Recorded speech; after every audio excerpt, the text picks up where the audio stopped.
Okay, so let's continue. Last time we finished with the following short exact sequence for the divisors. So R star is embedded into the Q of R star. Then there is a map that associates. So we think about this, of course, as a rational functions of the varieties that corresponds to the ring R. This is non-zero rational functions. We can associate the divisor with a rational function. So this is divisor of R. And the quotient is by definition the divisor class group. So, and they also call this map class map C. So from the exactness of this four-term sequence, we can more or less immediately derive corollary. And since all the proofs, all the statements are just one or two lines, I'm going to leave this as an exercise for the seminar. So first statement is that if you suppose that the height of some prime ideal P is equal to 1, so then P is principal if and only if C of P is 0. And the second part, so we assume that R is normal domain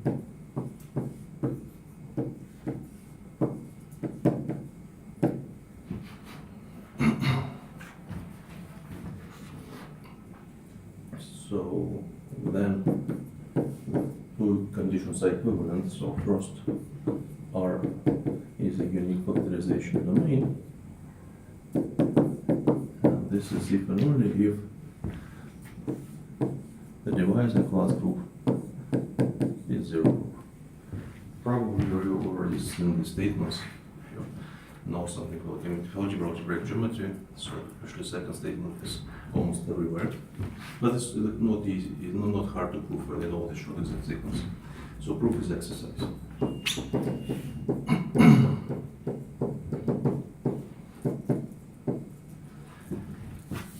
Okay. So from now on, I'm going to assume that the R is a normal domain. So until the end of this section and end of this chapter, let R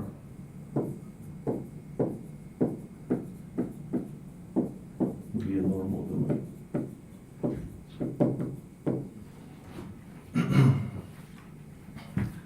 Okay, so of this normal domain, we take M. So M is a torsion R modulo.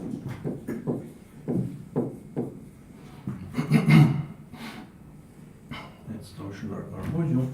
And also, let's take prime ideal, so P in the spec of R, and assume that the height of P is 1.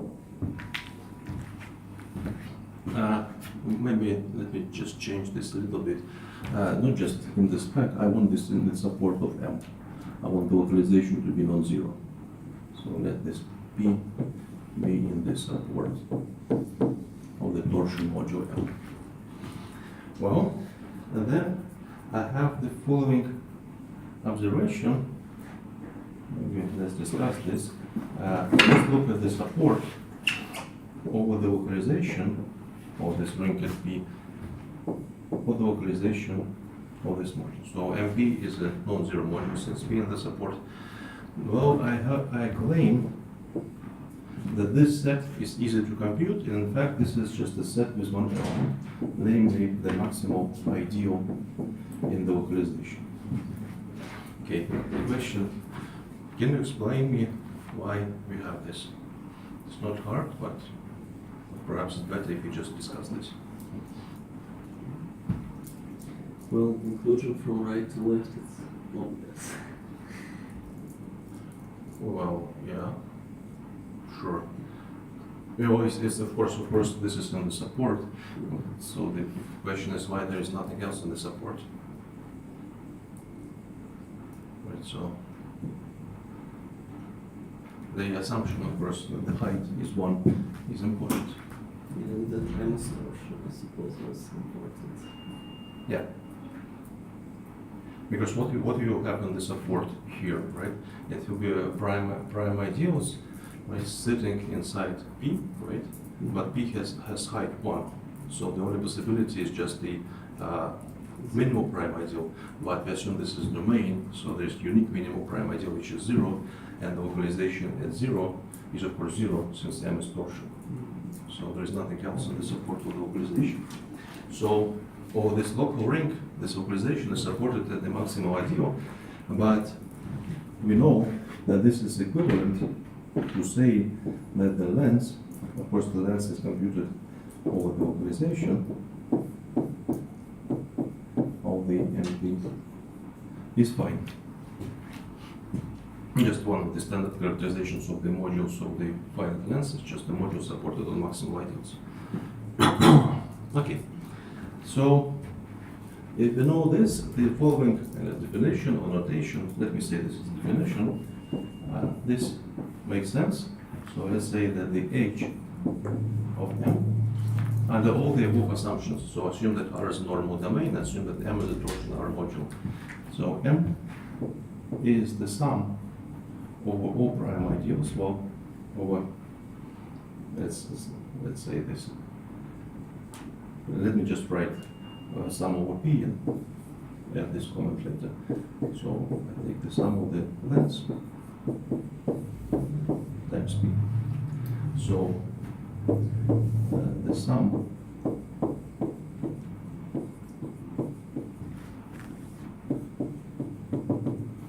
of primes P such that the height of P is 1. Yeah, we asked about what you say, like, okay, we understand that support is looking like that, and then you say it's equal to another condition. Equivalent, that it's equivalent to the condition that the length is finite. And so that M is torsion and height of P is equal 1, it's equal to... No, the condition, the following two conditions are equivalent. Module has finite length, and the module is supported on the maximal ideals. These two conditions are equivalent. Here, all this local ring RP, this is only supported on the maximal, unique maximal ideal, hence the length has to be finite. Yeah, so another question that one might ask about this formula, so why this sum is finite, right? So to make sense, of course I want to interpret this sum as an element in the group of divisors of R. And for this to make sense, this sum has to be finite. So the question is why this sum is finite.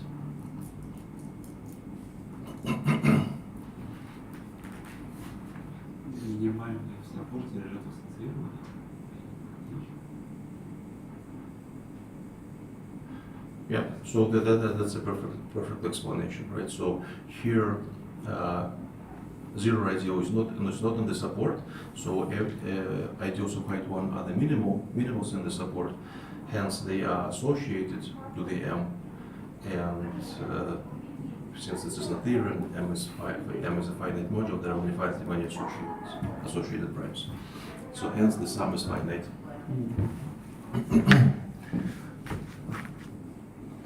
Okay, so a couple of easy observations, so I'm calling these remarks. So first remark that if we have a prime ideal, spec R, and let's assume that the height of P is 1. So prime ideal of height 1. So then, and it's the simplest possible example, but it will be also important for the general theory. I have the following. What if I want to compute H of the module, which is just R, modulo P? So what is it? Can you compute this? So it's not really just P. Yeah. So this is just P. Yeah, we define H only for torsion modules. Yes, so this is the definition for torsion modules. So maybe it's not clear what I'm doing here, maybe just merely do the announcement. Essentially, I want to introduce the first Chern class of a module, and I'm doing this into kind of two steps. This is definition of a first Chern class for the torsion modules. And then I want to extend this to the all finitely generated modules, and then from the existence of a first Chern class, I'm going to prove the famous theorem that that if you have property of a ring that every module has finite free resolution, then this is unique factorization domain. So this is the plan for the next maybe 30 minutes, 20 minutes. Okay, so we have this observation or some simple example, and then another simple observation that if you have a short exact sequence of torsion modules, so let 0 m prime m double prime 0 be a short exact sequence of torsion modules,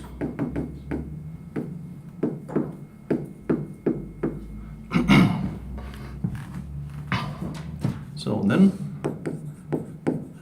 we can conclude that this function h is additive, meaning that the h of the middle term m is the sum of the h of the m prime plus the h of the m double prime.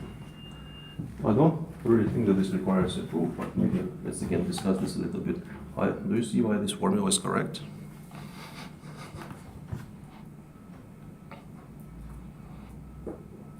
Well, just because this formula works for all x.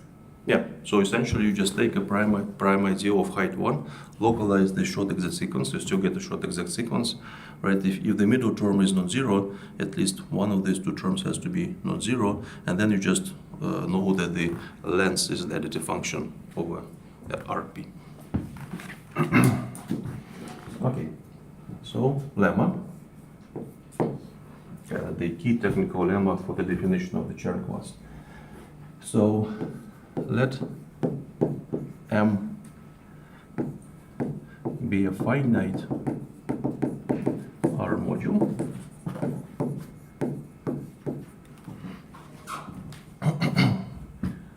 and L prime, L double prime are submodules in the M. Well, to be more precise, are free submodules. Submodules such that both quotients are torsion. Well, before I even proceed with this statement, is it clearer that I can always find such submodules, free submodules for finite R module such that the quotient is torsion? Well, yes, just because M has like torsion free. No to, że odporność torsion free part i just torsion part. No, I think that would go in the other direction. You would choose a submodule which is torsion, take a quotient by torsion, and then you get torsion free module. And then So here I just go in kind of in the other direction. And you're only getting torsion free, I'm getting free as a module, so it's a little bit different. But in fact, this statement that for any finite R module, we have such free submodules such that quotients are torsion, we proved this. I think in the first chapter when we discussed linear algebra, there was a kind of lemma with three equivalent conditions. One condition was that the module has a rank, but here of course the module has a rank since this is domain. So the Q of R is just a field or a field, everything has a rank. And so over domain, every finite module has a rank. And the equivalent condition was that you can find the free submodules as the quotient is torsion. So this is the existence we know already by one of the results in the first chapter. What I'm claiming in this lemma that if you can find two such free submodules such that the quotients are torsion, then the function, well, h potentially could be different, but if you compute c of h of the m modular L prime, that this is the same as the C of H of the M modulo L double prime. So if you're interested in the composition of functions C and H, this doesn't depend on what submodule you choose. Okay, proof.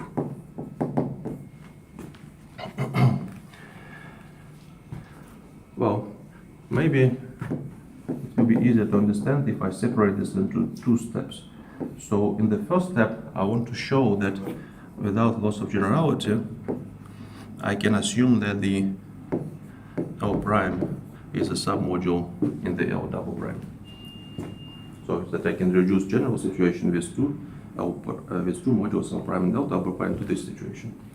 Well, this is kind of elementary computation with the short exact sequences. You need to take L inside the intersection of the L prime and L double prime. This is again free, such that the quotient of the L prime intersect L double prime by L is torsion.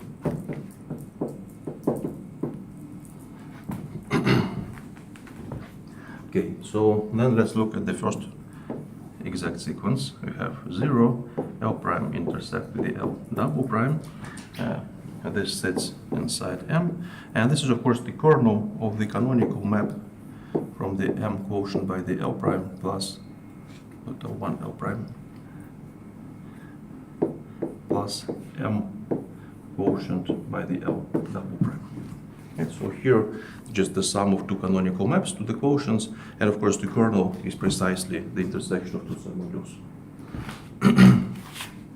From this short exact sequence, if I take a tensor product with the Q of R, I can conclude the following. Since M modulo L prime and M modulo L double prime are both torsion modules, right? So when I take a tensor product of this thing with the Q of R, I'll get 0.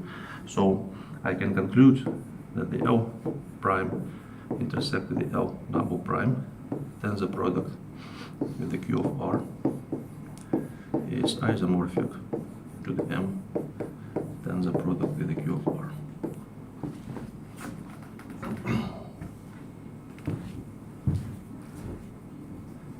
Okay, why in injection? It's flat model. Yeah, so it preserves the exactness, and the tensor product of this term with the Q of R is 0. So this is the torsion model. Okay, and the second short exact sequence.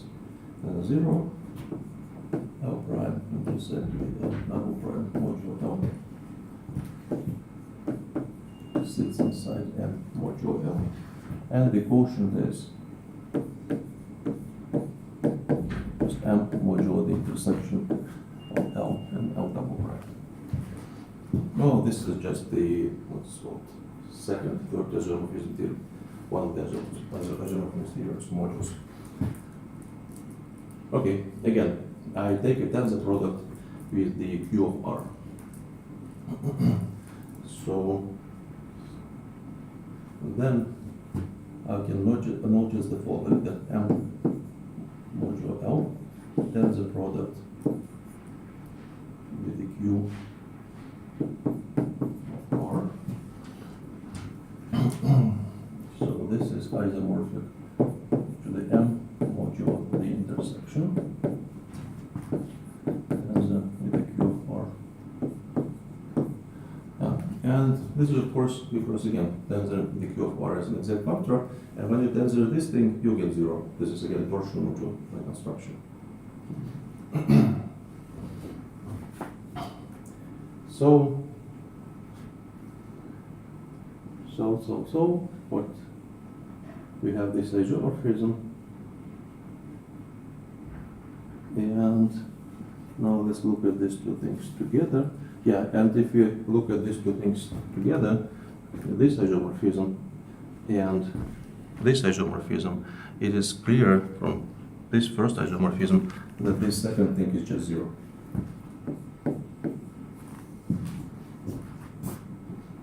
Right? Mm-hmm. just to, maybe I need to write this if you just look at this. Look at the trivial short exact sequence. Take the tensor product with the Q of R again, right? Then you know that the tensor product of the first term and the second term are the same, hence the tensor product with the third term is 0. Okay, so the conclusion is that M modulo L is torsion.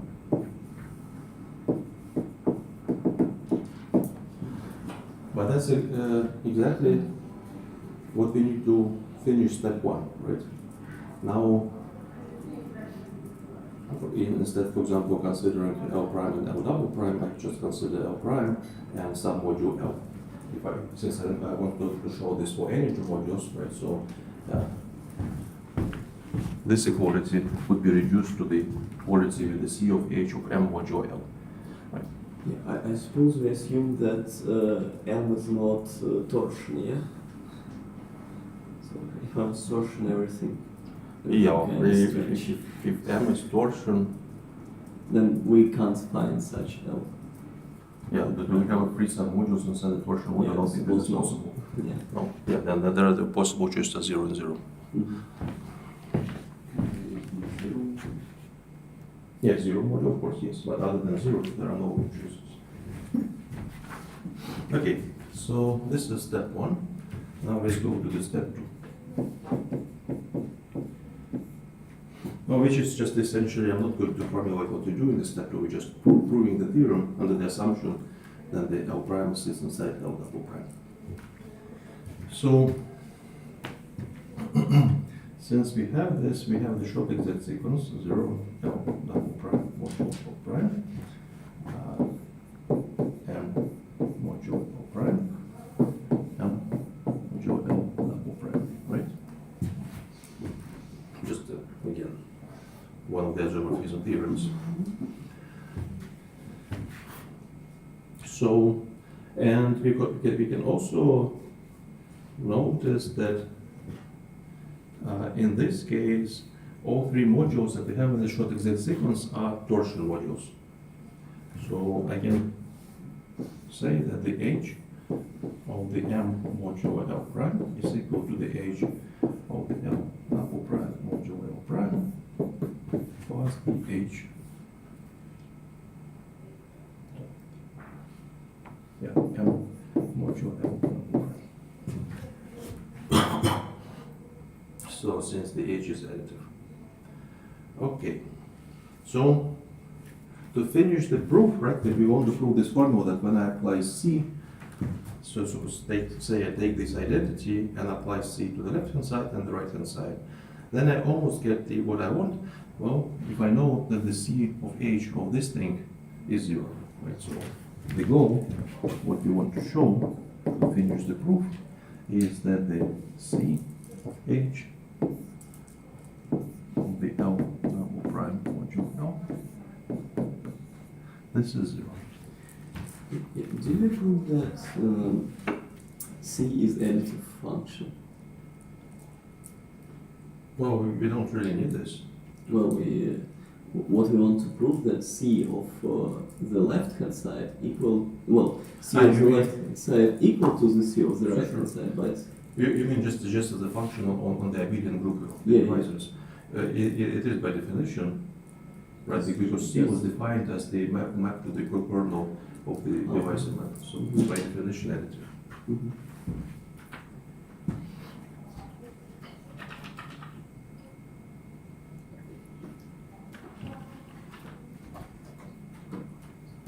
Okay.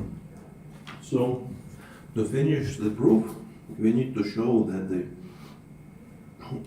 C of H of this thing is 0, but, well, essentially, when you do this computation, you can look at the local situation, you localize at some prime ideal of height 1, and then you get the following. You get the short exact sequence, which is just the embedding, let me call this phi, of the L prime into the L double prime, and then we have a quotient.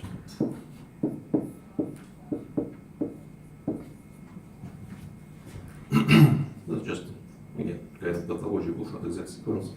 But the observation here is that this localization RP, right? You know that this is the discrete variation rig, since the height of P is 1. So in particular, we know that this is a principal ideal domain. Right? And now what we can use is the result from the first year algebra, that if this is a principal ideal domain, right, so these two things are just two free modules over RP. Essentially, this is a free resolution of the length 1 for this module. But what's important to us that we know that we can change the basis in this free module, change the basis in this free module, and make this phi diagonal.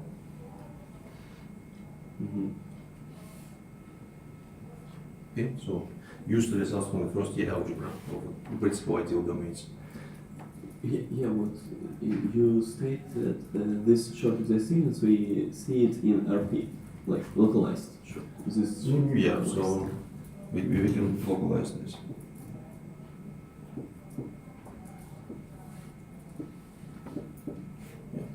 If we localize this, we'll get the short exact sequence, so principal ideal domain, which is just a map between two free modules and the quotient. Okay, so then we can kind of, okay, this is PID, so we can, without loss of generality, consider a case when phi is diagonal. Since we can always do this over principal ideal domains. Okay, but now, essentially what we need to prove, so let me maybe erase this, is the following situation. We have short exact sequence, say RP, we have some element, maybe A, RP, and then there is a quotient.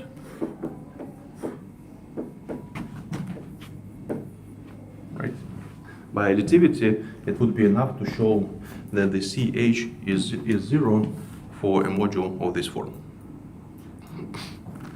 Why we know that LP prime is module of rank 1 over LP?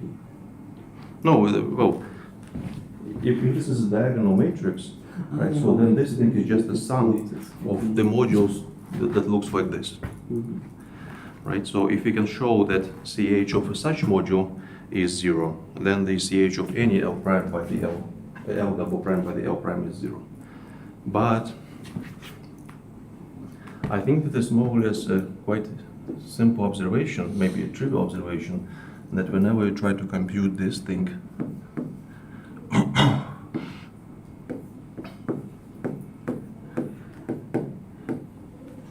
then you'll get 0. Do you see why?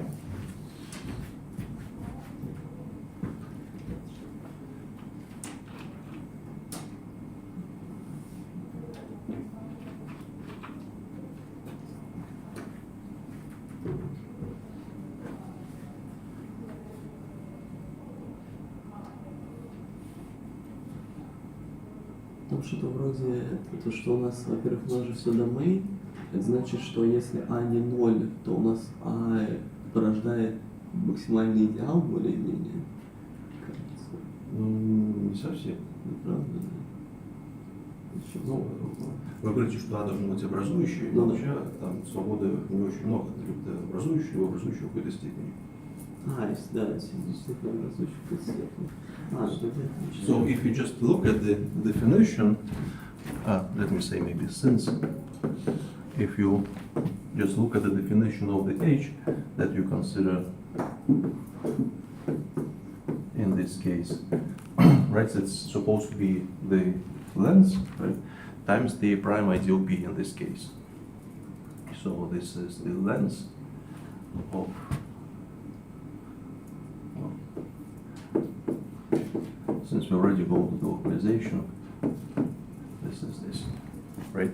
But also, we can notice that this is the same thing as the divisor of the function A.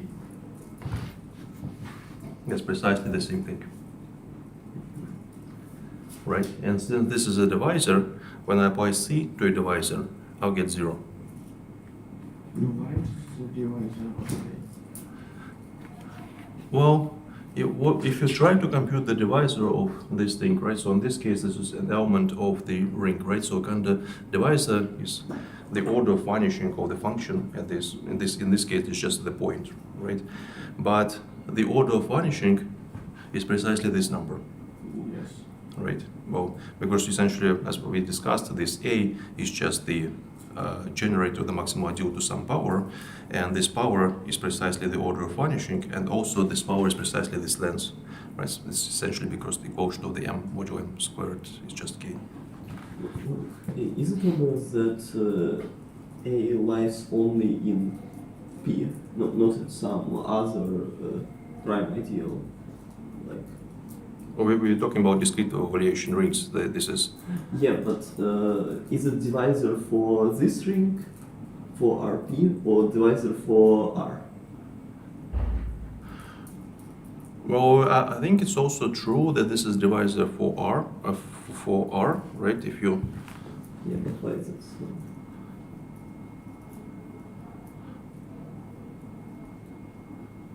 I think that this works. Maybe we can even write this as a formula, and this is the local computation, but maybe the correct formula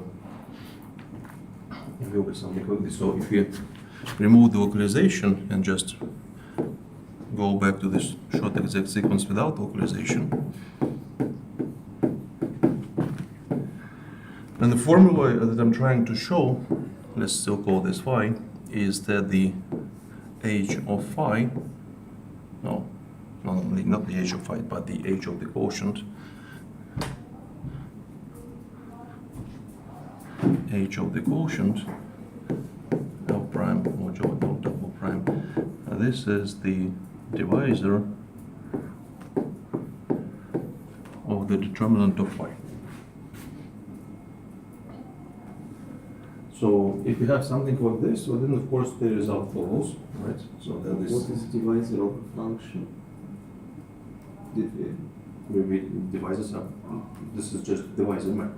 That if you have any rational function, So it's like divisor composition or what no, we define this map. If you have Q of R star, then there is a divisor yeah.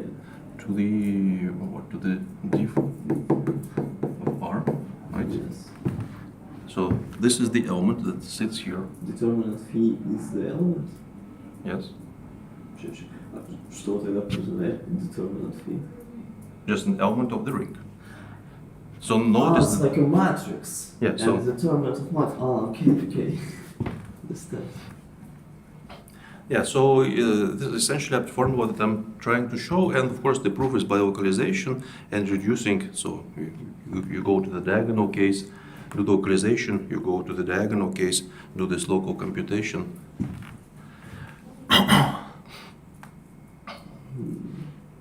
But why determinant phi is 0 in any other localization? What do you mean 0 in any? I'm trying to prove this formula, right? So to do this, I need to consider all prime ideals of height 1. For any prime ideal of height 1, I do this computation, go to the principal ideal domain situation, and go to the diagonal form and see that this holds.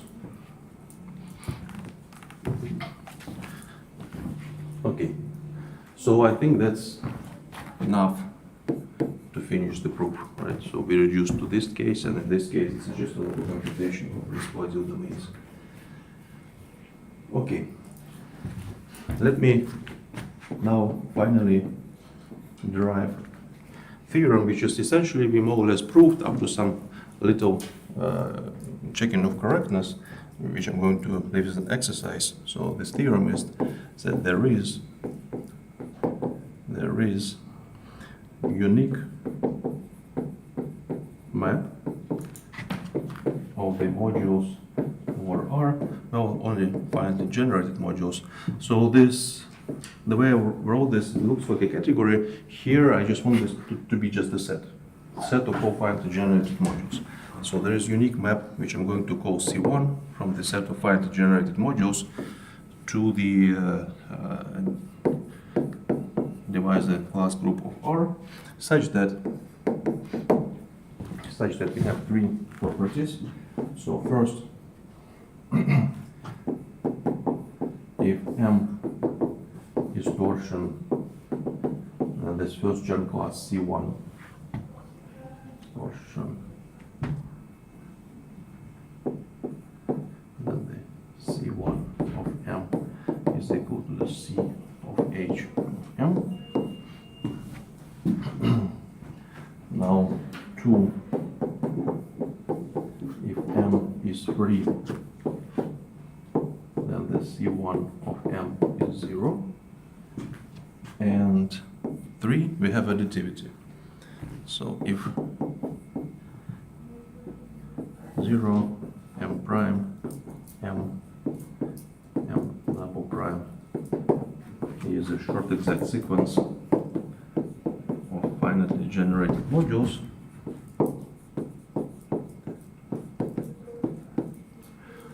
and then C1 of M is equal to the C1 of M prime plus C1 of the M double prime.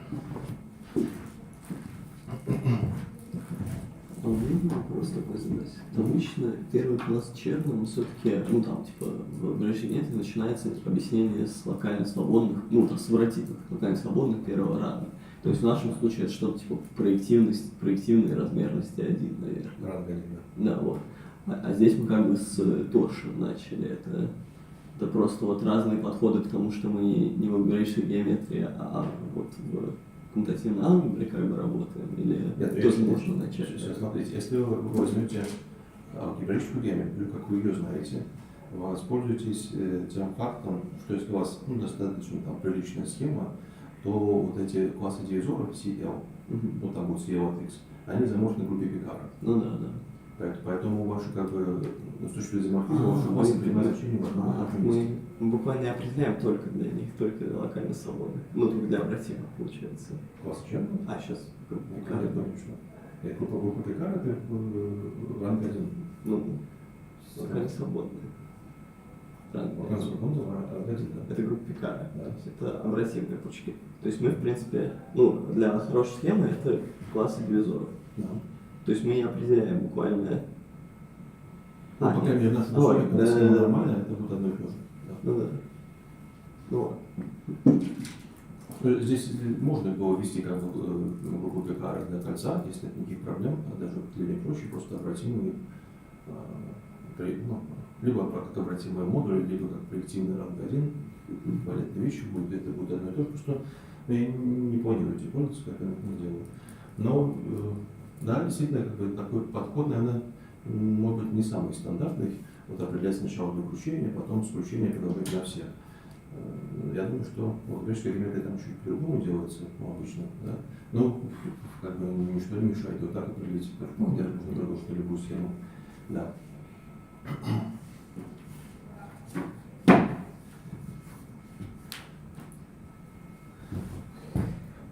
Yeah. So about the proof of this theorem.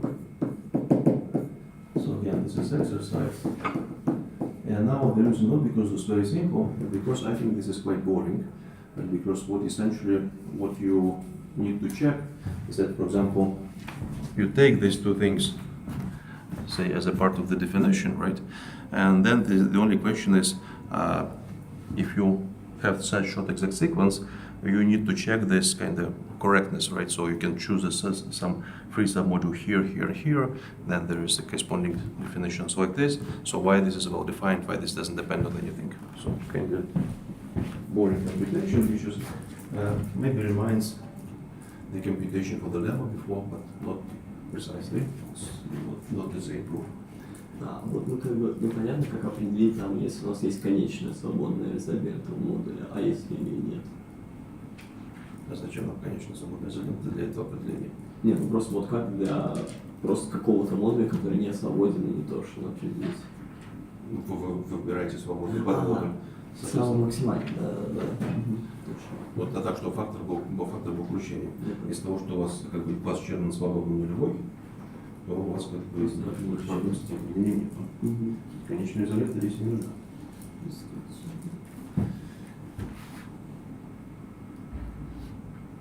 Okay, so finally, something pleasant that they can derive from this theory. So if we have R, well, again, this assumption, but let me just repeat this explicitly. So if R is a normal domain,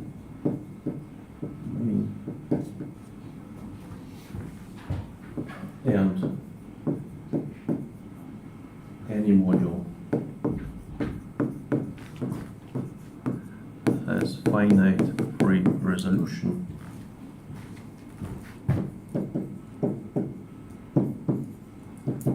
then R is a unique factorization domain. Now the proof is of course more or less trivial. So first of all, if we go to the remark, right, so where we notice that the H of the R module P is just P, from this it follows that the C1 is an epimorphism of abelian groups. We can obtain any generator, but if we take a finite free resolution of M, right, so then from this thing we can conclude that the C1 of M is 0, right? So and then this is for any module M which is finitely generated, just like M. Modules finitely generated over R.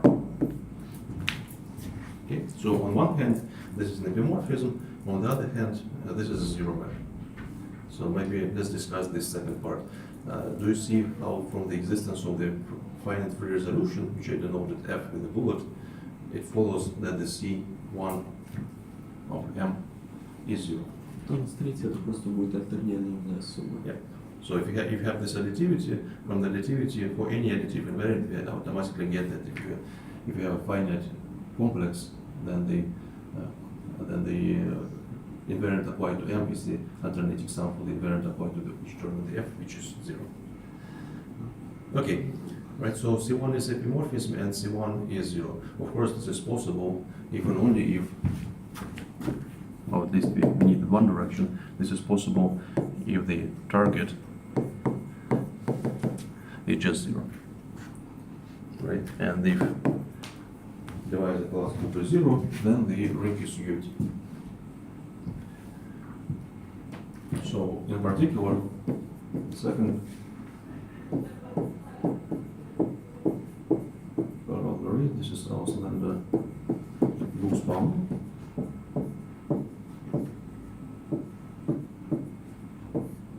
Of course, they prove this completely by the completely different method. They didn't use the Char classes in the 50s. So they prove that if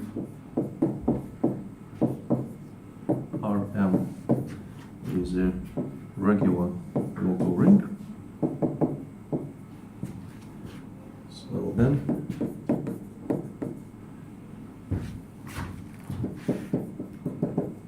it is a unique factorization domain. So this is of course a combination of the previous corollary and the Serre's criterion saying that any module has finite projective dimension. Of course, over a local ring, finite projective module is the same as finite free module.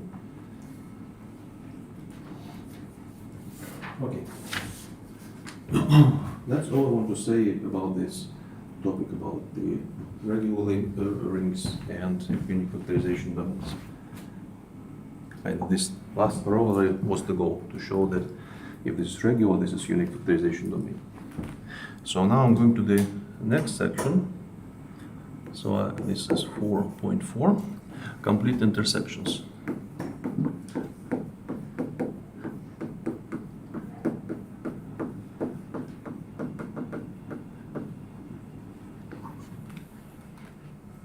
So this is the last class of rings that we're going to discuss. So definition.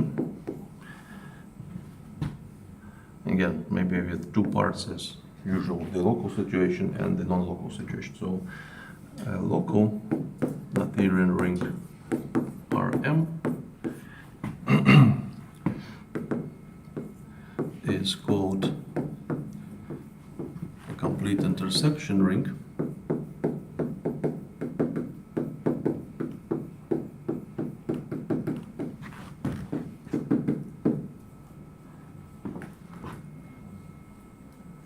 intersection ring. So for shortness, people write just CI ring, or even shorter, just CI, complete intersection. So if we have the following, we take completion of R, and then we can present this as a quotient of the S modulo I. So where S with some ideal n is a regular local ring, is R, L, R, and I is generated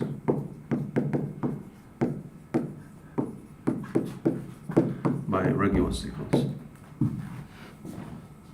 So essentially, you can say that this is just a quotient of something regular by a regular sequence, but you need to take completion.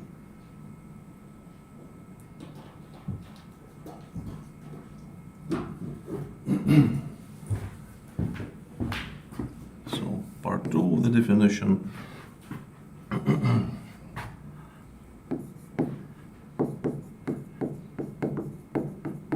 Noetherian ring R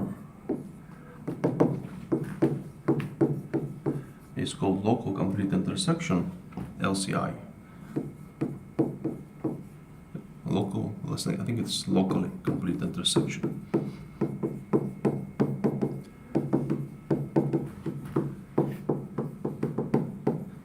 So LCI. For shortness, just people say local complete intersection, but to be completely precise, you need something like local complete intersection ring. So of course, if Rm is complete intersection for any maximal ideal of R, it's just a standard extension. Let's say the same extension of the definition from the local to global in case we use for all four classes of rings. Okay. Well, essentially, I'm going to concentrate on the part 1. I'm not going to discuss locally complete intersections. Just the goal is to, you see in the definition, we have this presentation with some additional ring, right? So it would be nice to formulate this condition that this is a complete intersection without using any presentation. So like, for example, like for regular rings, we can say this embedding dimension is equal to the dimension. This is just coincidence of two invariants. It is possible to do the same thing for the complete intersections, and that's what we're going to do maybe in the next hour or something like this. Okay, before we do this, I have a remark which is kind of important for what we're going to do. So the remark is that without loss of generality, when I consider such presentation as modulo I can assume that the I is contained in the n squared, where n is the maximal ideal of this. Right? Why we can do this? Well, because if this is not the case, right? So if I is not contained in the n squared, then we can construct another presentation with the property that actually I is contained in the n squared. But let's do this step by step. So if I is not in the n squared, then there is an element x in the ideal I, and also this x is not in the n squared, right? Just by trivial reasons. So then I claim that I can take this completion, and for the completion write another presentation, which I'm going to call S prime modulo I prime. So where ring S prime is defined as the quotient of the S modulo X, and the ideal I prime is defined as the ideal I modulo X. So if I have such a problem that I is not contained in the n squared, I take, well, I have at least one such element, so I take this element and go to this quotient. Of course, it's kind of easy observation that this quotient of S prime by the I prime is the same as S modulo I. So the ring is still the same. But I can also claim, yeah, maybe just propose this construction. I forgot, I was going to say, but I forgot to do this. If you want more details about this construction of the germ class and more applications, you can find this in the Bulgakia's volume of Commutative Algebra. There's a Russian translation, and this construction is from the last section of the last chapter of the translation. I think it's chapter 6 or 7, I don't remember exactly. So this is the reference for this thing. Now let's go to this construction. So two claims. S prime is a regular.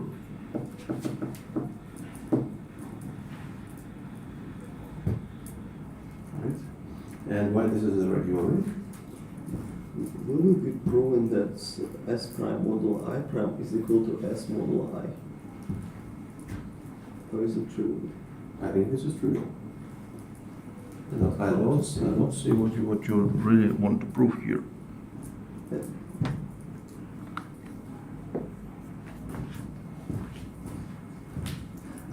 This is one of the original theorems here. So my question is, why S prime is a regular ring? Because the image of x and modulo n square is non-zero, and we have discussed. Yeah, so we actually didn't prove this. This is again postponed as an exercise for the seminar, but this is true. If you take a quotient of a regular ring by the element which is where is this, which is not in the n squared, we still get the regular ring. And perhaps it's not easy. Maybe as I say this is not immediately obvious, but I say this that this makes sense from the point of view of examples. Look at the example of formal power series. And then element is just a formal power series function. Right? So when I'm saying that this is in the n squared, right, it means that as a power series, it doesn't have the linear part. Right? Yeah. Right. Yeah, so it doesn't have a linear part. With constant, I suppose. Yeah. Well, the constant is not important. You can always remove the constant. There is no. Well, for example, there is no constant because this is the maximal ideal.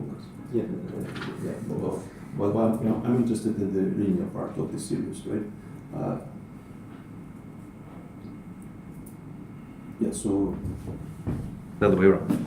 I want this not to be in the n squared, right? If this is not in the n squared, then there is a linear part, right? So there is a linear part. But if there is a linear part, the linear part is the differential.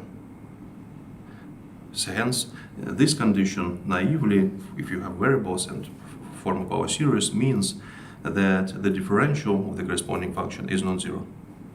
It means that the function doesn't have critical points. Hence, the hypersurface is again smooth or regular. So we can this kind of the what you can see, say, in analysis, and if you study singularities theory, and this generalizes to this abstract statement about commutative rings. Okay. So this is the regular ring, and of course the second observation that I want to have for this construction to work is that the I prime is generated by irregular sequence. This is a little bit more interesting, so let's see how we can prove that the I prime is generated by irregular sequence.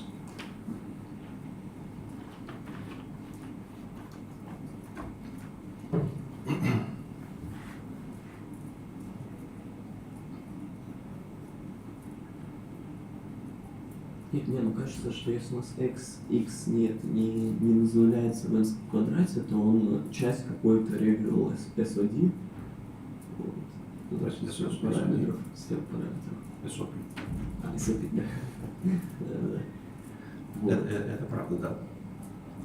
Хотя не факт, что он включается в ту систему, которая порождает I. Well, what's true anyway is that the element x that we consider in I, right, so is an element of a minimal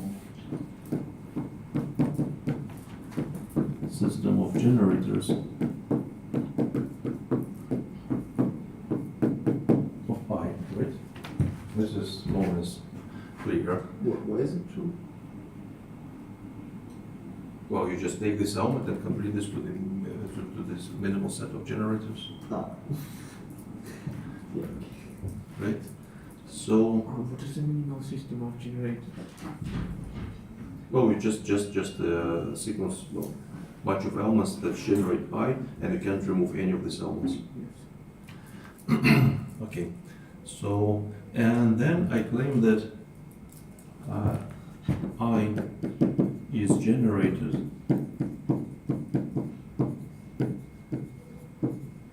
by a regular sequence. This is equivalent if to the property that any minimal. Why it can happen that if assets are elements to X, and in some moment they don't generate I, but if I add some element X, will be a linear combination of others.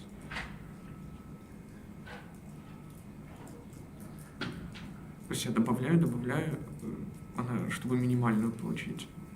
Да, Нет, это вообще, да, немножко. А вдруг у нас есть минимальная, которая не содержит x? Ну, то есть x там добавил какой-нибудь y, у меня не порождают они. Вот добавил z, и уже не минимальная, потому что x выражается через y и z, а z не выражается через x и y.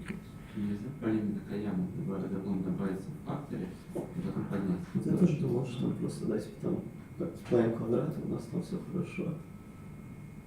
Да, для монокаяма, я думаю, что здесь как раз может быть использовано вполне для того, чтобы это разбираться. Okay, so what I was saying that I is generated by a regular sequence if and only if any minimal system of generators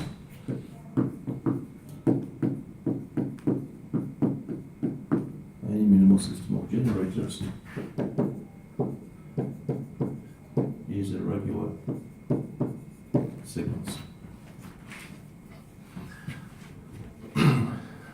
Okay, first of all,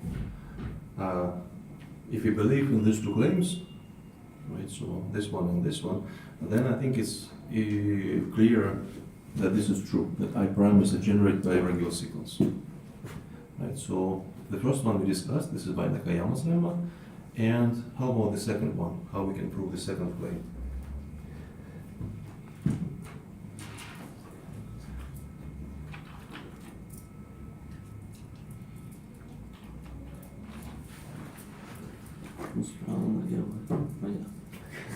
Well, essentially, the answer is you don't need to prove this, you just use something that you proved before. when we discuss Gauss complex, we finish with the statement. I think this was the last statement about the Gauss complex. That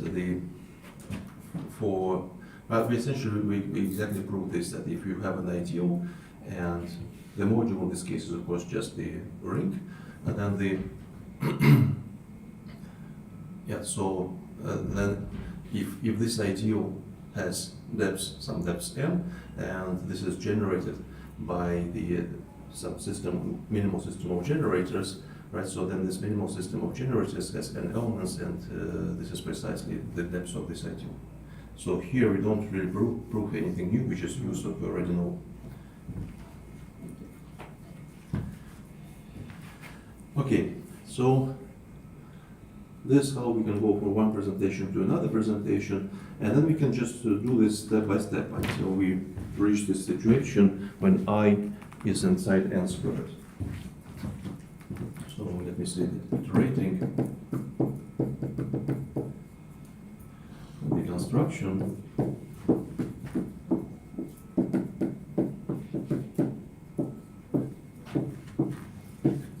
we have the so-called minimal presentation. So we get minimal presentation of the completion of R, so S modulo I, and the minimal, this is precisely the condition that I is contained in the n squared. So the minimal here is this condition. So we can have, can we have a lot of minimal presentations? Sure. Absolutely. Well, we still have some restrictions on the minimal presentations.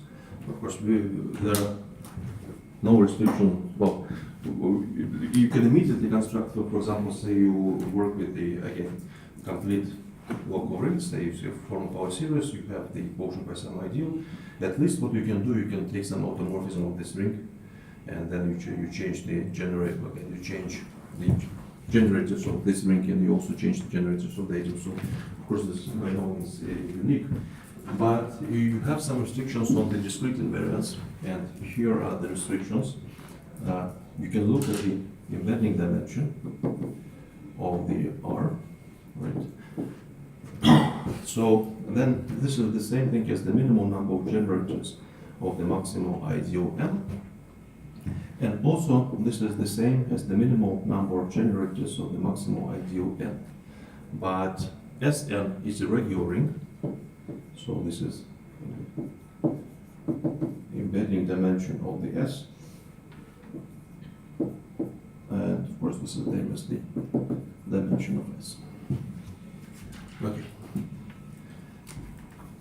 In this bunch of equalities, I think only one is non-trivial. So this is more or less definition, right? Here, this is given, this is again definition. I think the only non-trivial part is this equality, right? Why the number of generators of M is the same as the number of generators of N. So do you see why this is true? It is easy. You don't need to use something. I think you can just see this from the, more or less from the definition. Meaning that we use this minimal presentation. I is inside N squared. Yeah, well, by Nakayamas lemma you can say this. Well, essentially, well, we can think about this as the dimensions of vector spaces, right? M modulo M squared and N modulo N squared. But, of course, in this case, M is just N modulo I, right? So essentially, you're saying that you can add some relations that are already in the N squared. So when you compute N modulo N squared, this is the same as it has the same dimension, more or less the same generators, different classes, but the same representatives as the M modulo M squared. Максимальный идеал при выполнении не меняется. Почему мы говорим, что M равен N по I? No, this is because we have this. Yes, Oh. so If you want to, I can write it like this, but it's not important because, but from the point of view of dimensions, it's the same thing.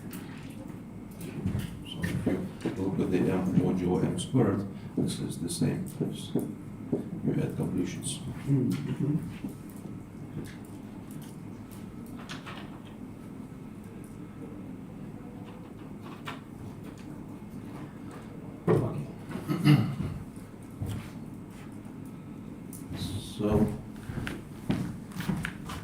now let me introduce generators for the ideals that I want to consider.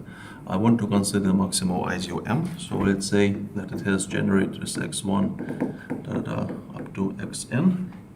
I want to consider ideal I. And I want to say that this is generated by some, so this is now M by A's, A1 up to AM, and then I have N, which is generated by the Y's. So these are minimal sets of generators. Yeah, it looks like I made a terrible mistake by choosing these numbers for the indices because I already has n and m.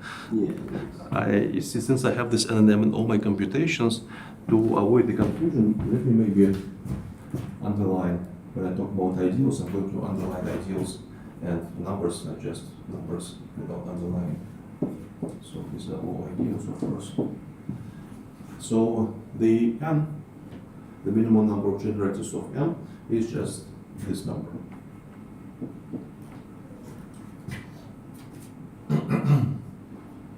Yeah, and also, by the way, maybe I mentioned this before, but before I didn't have this formula in this presentation, we can go back to the kind of geometrical interpretation of the embedding dimension. So from this point of view, well, if you have kind of nice situation and you have a complete intersection, well, here I think it's not important, this complete intersection. So it's only important that we have a minimal presentation. Right? So this is the only condition I'm going to use. Then the embedding dimension is kind of the same as the dimension of the S. So algebraic quotient geometrically means that I can take this spec R completed, but not really important for what I'm going to say, that there is an embedding of the spec R into spec S as a closed subscheme subarray, right? So we can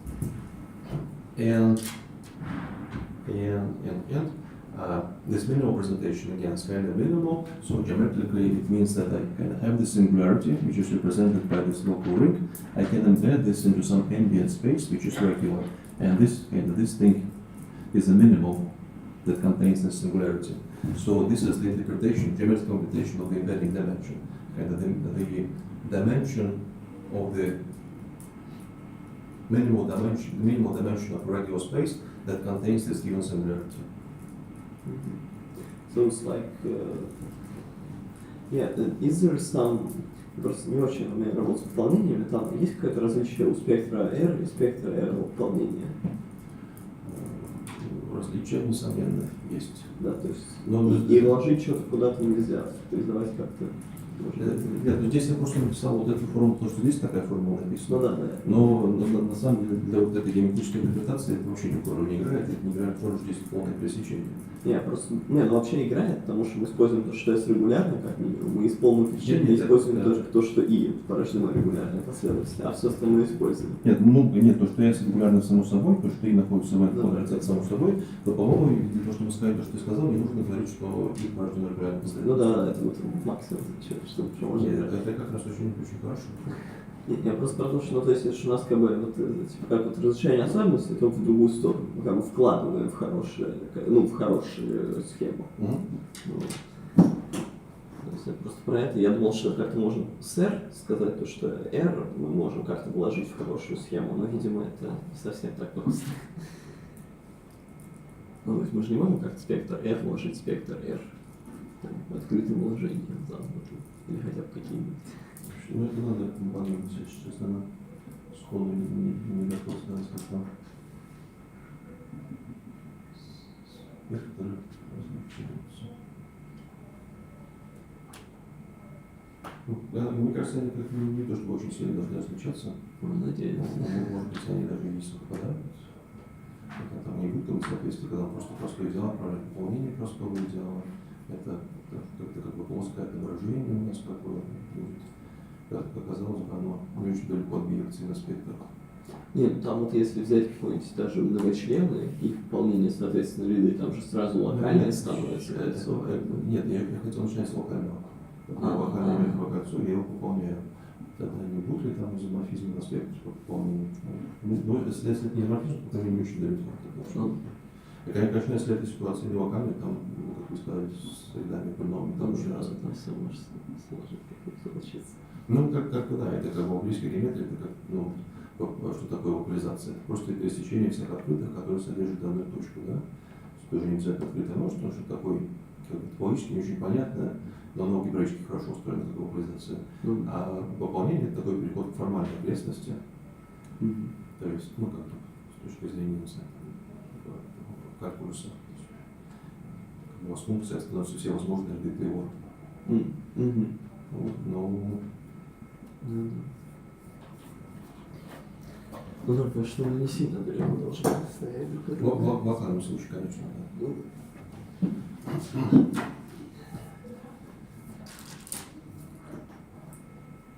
Хотя, конечно, довольно много есть свойств, которые очень хорошо работают в локальном случае, но не работают для хорошо работают в полном случае, но не работают просто в локальном. То все-таки различия современных тоже есть. Хорошо. Okay, so I finished with this kind of easy observation about the embedding dimension. Now I introduced the notation for the generators, and I also, since I know that I is contained in the n squared, let me write this, I is contained in the n squared. This implies that each generator AI I can also present with some matrix, well, just some linear combination of the generators yj. Right? So this I can do, of course, by the trivial reasons, since I is contained in the n, but I is contained in the n squared additionally gives me that the coefficients of this matrix iaj are all in the ideal. Okay, so this j is running between 1 to the n, and the I, n, yeah, I think that's right, and the index I is between 1 and n. Okay. Well, first of all, I have a det, which is the following lemma. So if I have another system of generators, so ideal generated by the axis, which is of course m, and I have another system of generators, x1 prime up to xn prime, so two different minimal sets of generators for the maximal ideal m. So if are two minimal system of generators, so then the statement that I already used is that the Kazoo algebra for these two systems of generators are isomorphic. Like the way we used this when we discussed the Gornstein rings, and I proved Avramov-Pavlov theorem. I was using this algebra. There was a question, of course, why this is well defined, right? So I can choose another generators, compute Kazoo complex with another set of generators. Well, now we're going to prove that this is these two algebras are isomorphic as the DG algebras. We will not use the complete section part. No, this is just a general thing. Well, essentially, the way to work with complete intersections, we prove the theorems, and characterize complete intersection without completions, is to work with the Kazoo algebra. This is the main ingredient. And this is the reason why I postponed everything about the Kazoo algebra to this section. So, now let's prove this lemma. Well, the proof is kind of easy if you just a little bit organize your data. We can introduce the linear form f, which is just a form from the Rn to R, and this is, so let me maybe just say that we have two forms. We have f and f prime. So linear forms So let these things be linear forms.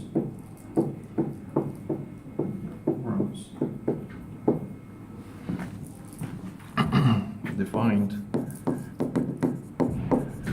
by the given sequences, so by the x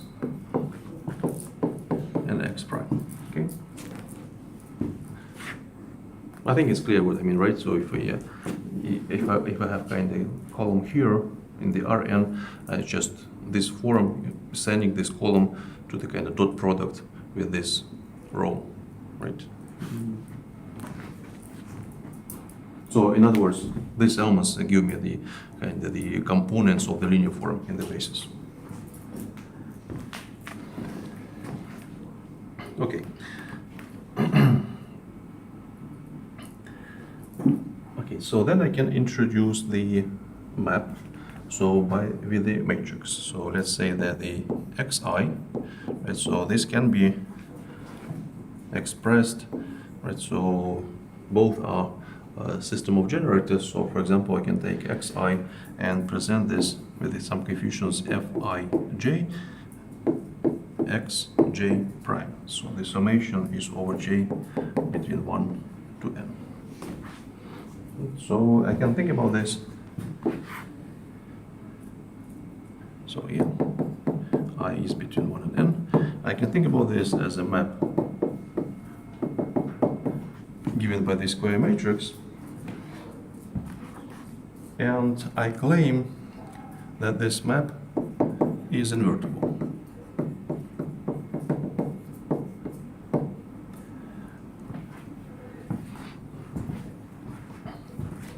Okay. So as a say map from the Rn to the Rn.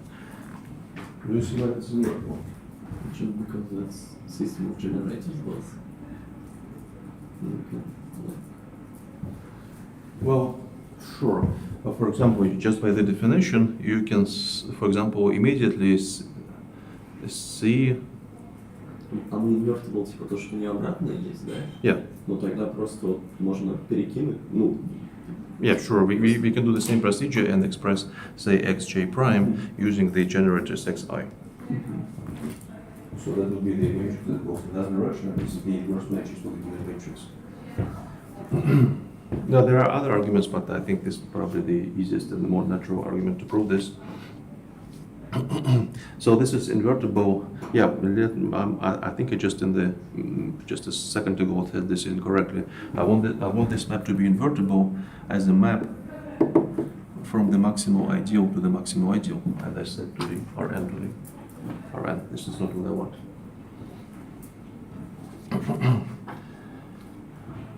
Okay. Now we can notice two things. Well, first of all, it's more or less clear by the definition of the phi that the linear form f is the composition of the linear form f prime and the map phi. And also, since we have this invertible map, we can consider its exterior powers, all exterior powers, and consider this as a map from the Kazoo algebra for the x prime to the Kazoo algebra of the x. So the Kazoo complex is just without differential. This is just the exterior algebra, and this thing induces a map on the exterior algebra. And since phi is invertible, this thing is invertible on the exterior algebra. And since we have this, it commutes with the differential. Hence, this is an isomorphism.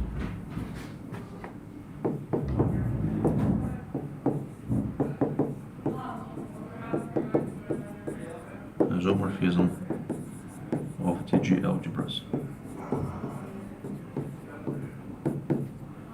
End of the proof.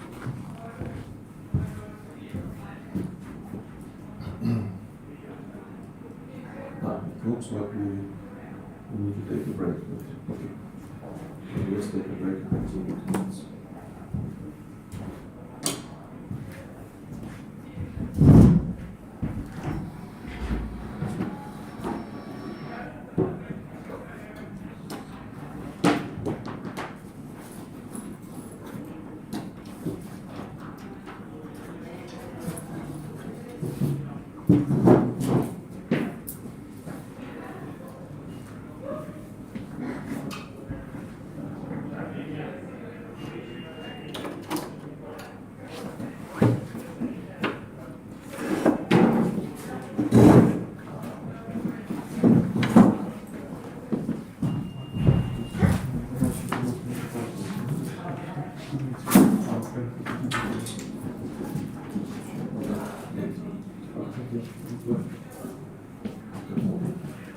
Что это такое? Просто два этих разных. Одно, что требуется, чтобы делился на любой неделительный вверх в конце, второе Да. В конце. То есть у него должен быть элемент вверх в конце, неделительный в конце. То есть На движение такое выделяется производный элемент из модуля. Да. И берете производный элемент никогда из конца. в конце. Да. Это чтобы из РБ было модели. Да. Да. Когда будет он представляется как элемент из конца, находится что Да. такое. То есть стандартное определение такое еще можно быть. Да. Я не просил сейчас. Это когда было? Это было некоторое время назад. То есть там нет То есть ты даже не помнишь, что у тебя Нет, Владимир Андреевич, я точно не могу тебя представить. достаточно такое. Я уже месяц. Да. А тебе же писали, наверное? Лично? Нет, это без Владимира. Ну это же я, и, видимо, не Марк. Нет, нет, возможно, я, но если это год, то без сентября. Ну, короче, можешь зайти, посмотреть, там меню. Если закрывать нет, то... Это константа, Так, ладно. 9. Сейчас. Ну, то есть это единица. Юнит, да, специальный элемент в конце. Да, да. Реально, Ну, ладно, если нет, это решил элемент в конце, то есть все само собой. Да, не точно. Но это не точно не помню, потому что это наш визуальный веб, это локальный смысл, а это не помню. Так, ладно, давайте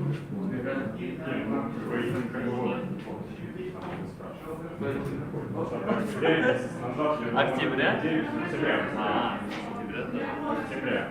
Ну, то есть, как бы, да, я думаю, как недели. Ну или я вообще зайду, я посмотрю, где она там лежит, и у нас с ними полностью знаешь. Ну, мне кажется, я, в принципе, просто... Ну, так что принес? лучше я... Ну, это сложно. Ладно, давайте, ребят. Не знаю. Если бы это была моя единственная зарядка, это была другая. Но, значит, я знать не доехал до Бога. Ты купил новую эту тему? Ну, хорошего у меня на комнате, а другой ему совмещить. Короче, я помню, я маму попросил на в сентябре. Вы не понимаете. Коля просто не помнил, кому он дал зарядку, поэтому он месяц ждал, когда мы с тобой вдвоем в одном месте появимся. Нет. Чтобы вот один раз спросить, потому что два раза ему спросят лень. Экономит энергию. Не, я был уверен, что зарядку спросил ты, но когда ты сказал, что ты не помнишь, что кто-то попросил зарядку, ты такой, ну рядом с ним назад. Мне кажется, нужно тоже семинар на следующий раз. Я тогда сегодня хочу закончить полное пересечение. В следующий раз мы начнем охрану технологии. Стандарт правило поменьше будет. Еще что-то поменьше. Или Ну, способ занятий. что не начать, наверное, того, что... 4, наверное. Оно где-то и проблем. Ну, я думаю, что надо провести, не знаю, хотя бы пару семинаров. Вот я хотел семинар, чтобы разбирать задачи, которые сегодня с ним вижу. И еще нужно хотя бы один семинар по локальной технологии. Например, смотрите, я примерно хочу рассказать. Ну, не очень сложно, просто самостоятельно разобраться. Получается, пару семинаров надо провести. Как бы лично планирую. Какого у нас забрали листочек этого третьего? Ну, в следующем день ничего нет. Вы еще не начинали, да? Нет, я как бы, понимаете, я ответственно подхожу к делу. Вы сказали, что вы на следующей паре расскажете, что такое полное пересечение.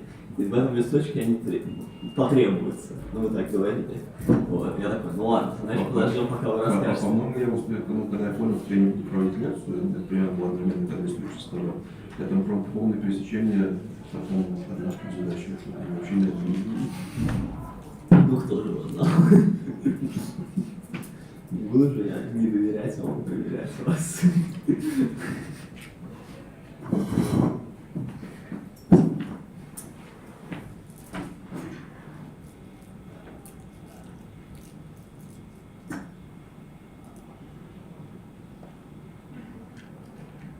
Это вопрос, там в третьей задаче вот А от К, это Е от К в смысле. Да, кстати, да. Покажите мне третью задачу. Да, мы видим, там не это. А, да, несомненно, я. Почему там я получилось? Будем правильно находиться. Да, и, кстати, я никто не спросил, может быть, я думаю, что просто меня спросите, что там за имеется в виду модульная структура в этой задаче. Да? И там написано, кстати, от отрицательных степеней, что это вообще за модуль. Но это с очевидной структурой модуля, грубо говоря, вы берете манон, который с минусами, да, умножаете на манон обычный, без минусов. Но когда как вы можете перемножить, не знаю, вот, x в квадрате на x минус 3 имеет смысл, получается просто x, да? Тогда это вот и есть ответ для модульной структуры. А если это там как бы отрицательных степеней слишком много, перемножить нельзя, это ноль. Ну, это вот ноль по определению просто. То есть, если я x1 минус 1 на x2 минус 1 умножаю на x1 в квадрате, то 0 получается. Да. Если грубо говоря, Не, погодите, почему? Вот Там ответ, же если k это- есть. То есть вот так получаешь элемент k. Нет, x1 минус 1 на x2 минус 1 вот на x1 в квадрате. x1. А, в смысле, там получится x1 в первый, x2 минус 1. Ну да, конечно. На x2 умножаете в квадрате, да?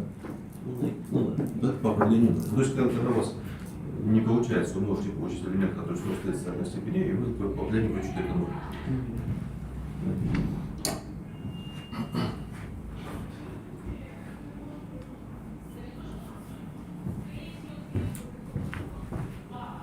Я подумал, что такая модульная структура, и доказал, что получается инъективная оболочка, и поэтому такая и выходит модульная структура. Ой, По-другому не получится, да? Ну, так или иначе, я не считаю, что он задает основу начала, потому что просто вопрос имел смысл.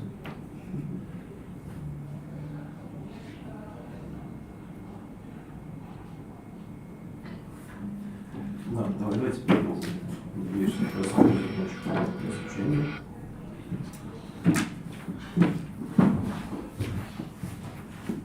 Хорошо, so, now since we know that this doesn't depend on the way we choose generators, so we can say that the age of all this age, well, maybe let's do this let's separate this into steps. We can first of all say that we have K of R, which is just so this is the Kazoo algebra of the local ring R, and this is by definition the Kazoo algebra for the minimal system of generators. So this is the local ring, and M is generated by this numbers. So this doesn't depend how you choose generators, so this is well-defined motion. And then another algebra is just the algebra of homology of R. So sometimes this is called Kazoo algebra of R. Maybe let me write these words.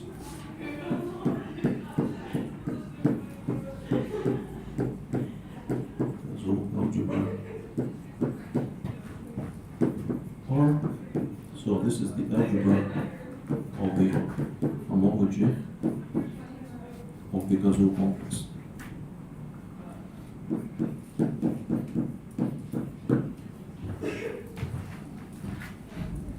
And this is an object that we can use to characterize local rings. Or something we already know, right? We know, for example, that R is regular if and only if this algebra is in fact just a zero algebra. It has k in degree 0 and the rest is just 0. Right? There are no homology in the regular case. And we also know that we can characterize Gorenstein algebras. This is precisely the situation where this Kazoo algebra is an algebra with non-graduality. So what the goal for today is to show that we can use this algebra to characterize complete interceptions And the characterization will be that R is a complete intersection if this algebra is an exterior algebra on the H1. Mm-hmm. So homological algebra is just a graded algebra, no differential of course, and as a graded algebra, it's exterior algebra on the vector space, which is just H1.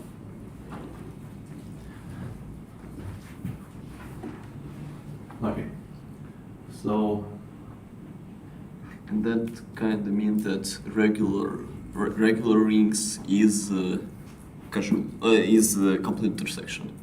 yeah, but it's also more or less clear from the definition. Yeah. Just take I to B to be the zero ideal. Yeah. Yeah, for what is less trivial, from this kind of big theorem, we can immediately see, since exterior algebra always has one graduality for trivial reasons, then any complete intersection is Goles ring. Mm-hmm.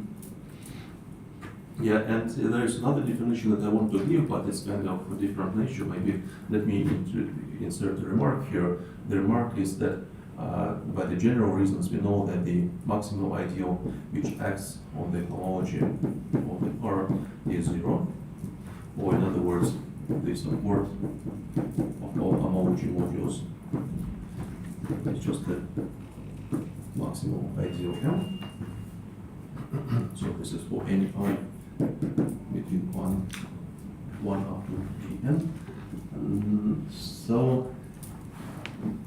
another way to formulate this is to say that the length of the homology modules is finite again for any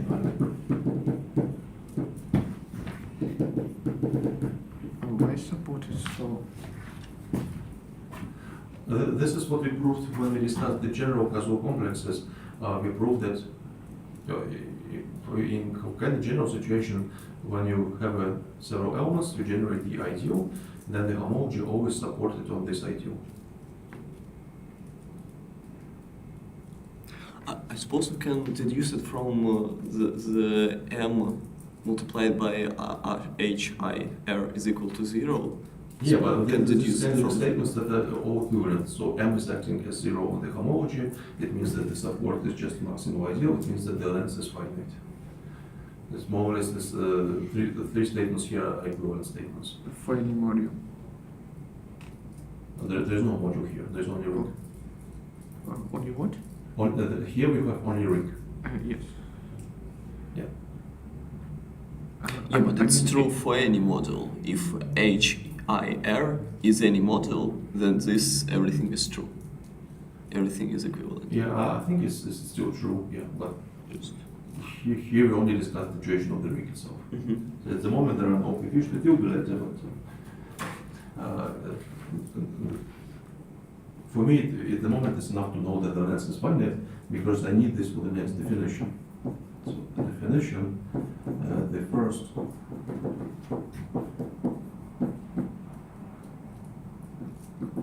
deviation notation is epsilon 1 of R. This is the length of the H1.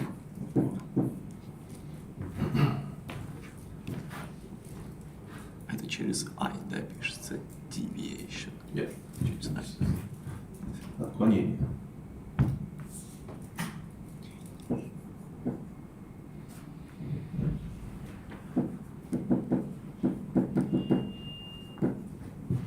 So find the new numerical invariant of a local ring.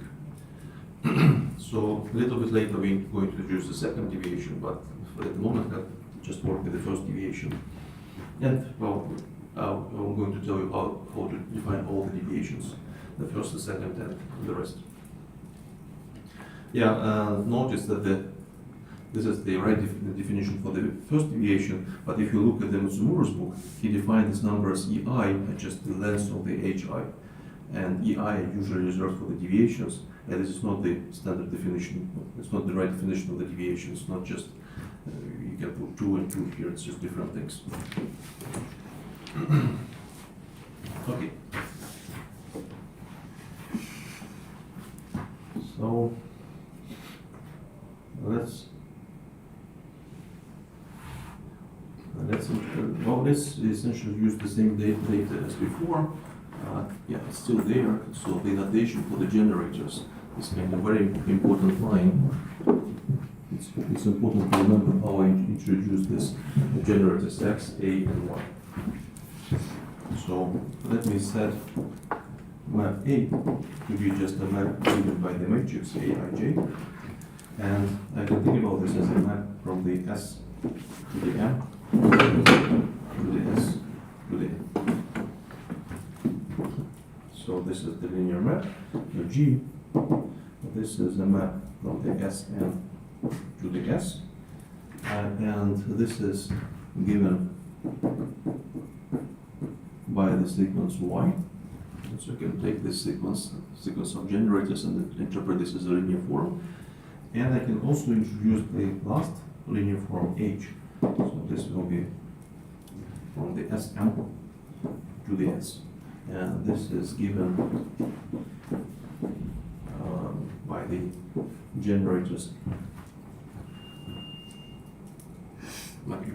So at least I'm on the n side in the right positions.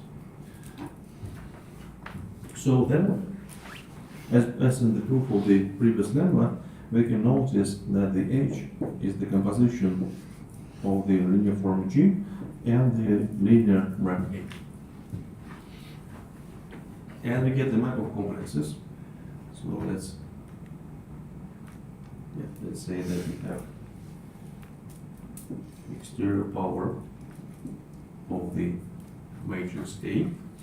And this is a map from the Kazoo complex of the elements A to the Kazoo complex on the elements Y.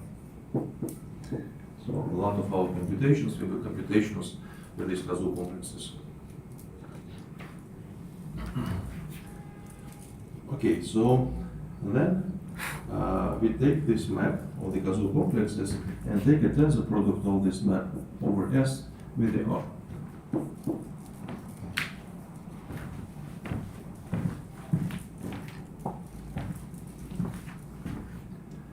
So let's write this as a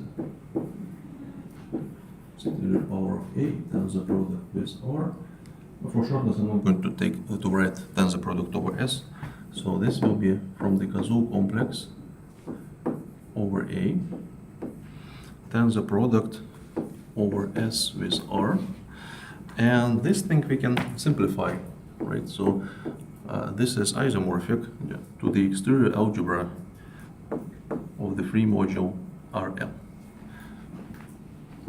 Excuse me, what is J from R underlined? Well, it's sequence. This is just a Kazoo complex for this sequence of elements. Right? We have Y's are generators for the maximum ideal, right? And these are generators for the some ideal Y. Yes. For both sequences, we can form Kazoo complexes. And what is the sequence R underlined? A, Yes. this is the sequence of generators for the ideal I. This is what I introduced before. A1, A, M. Yeah. Maybe if you want, I can write it here.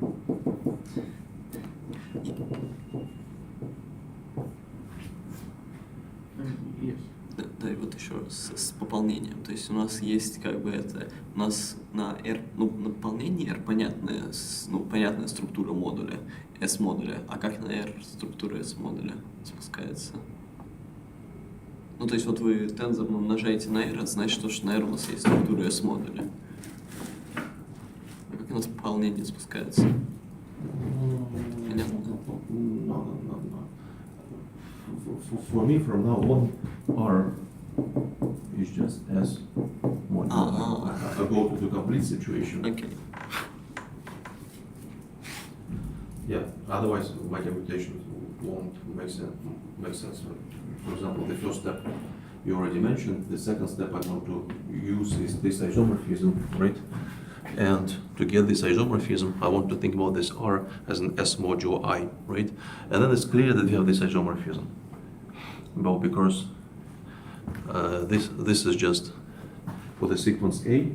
This is just exterior algebra of the SM, right?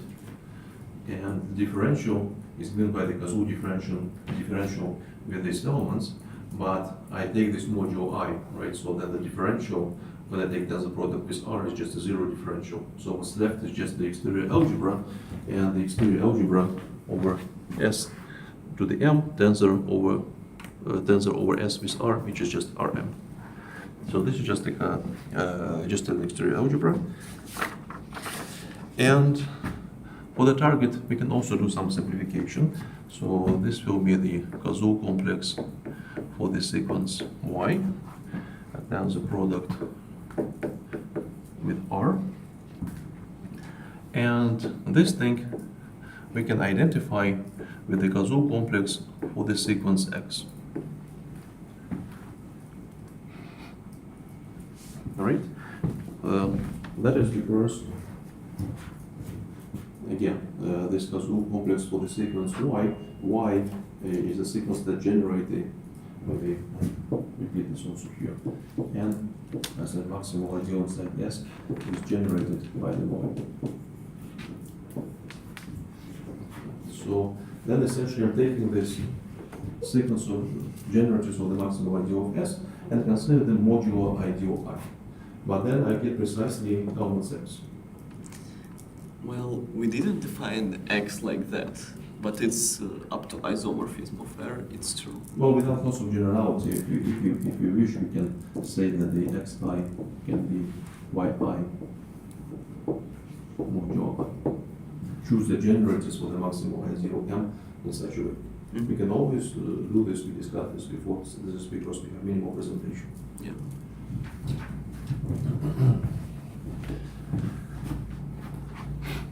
Okay, so we have this map from the exterior algebra of the Rm to the Kazoo complex for the sequence X. And now, again, we use the same observation that maximal ideal on the Kazoo homology is acting in a trivial way. Right, so then we can derive a map lambda from the exterior algebra of the K to the M. K is just a field. R modulo M or S modulo N, the same thing, to the Kazoo homology of the R. Okay. So Just quotient. The upper map just quotient by M. Yeah. What?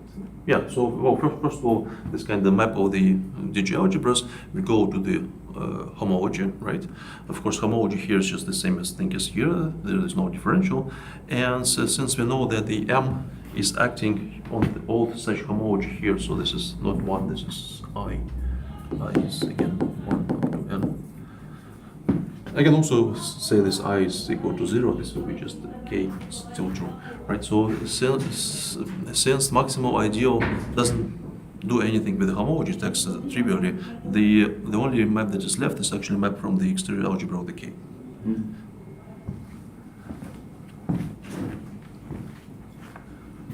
Okay. So this is the way we introduced map lambda, one map that will play the role in our computation. So our first proposition about this lambda.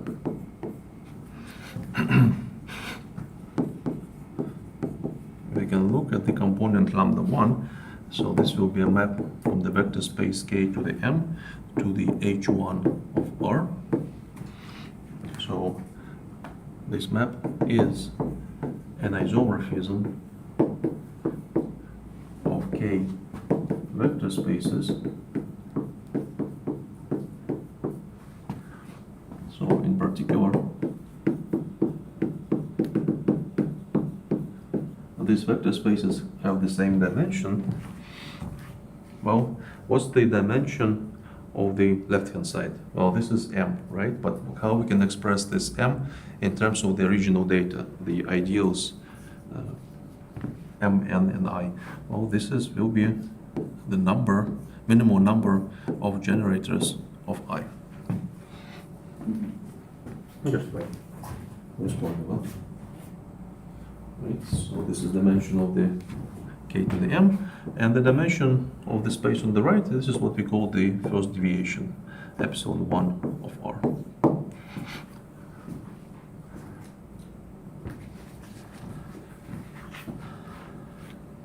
Okay, proof.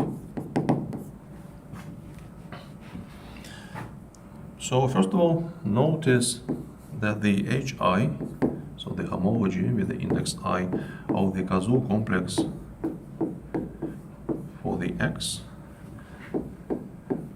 this is isomorphic to the Tor over S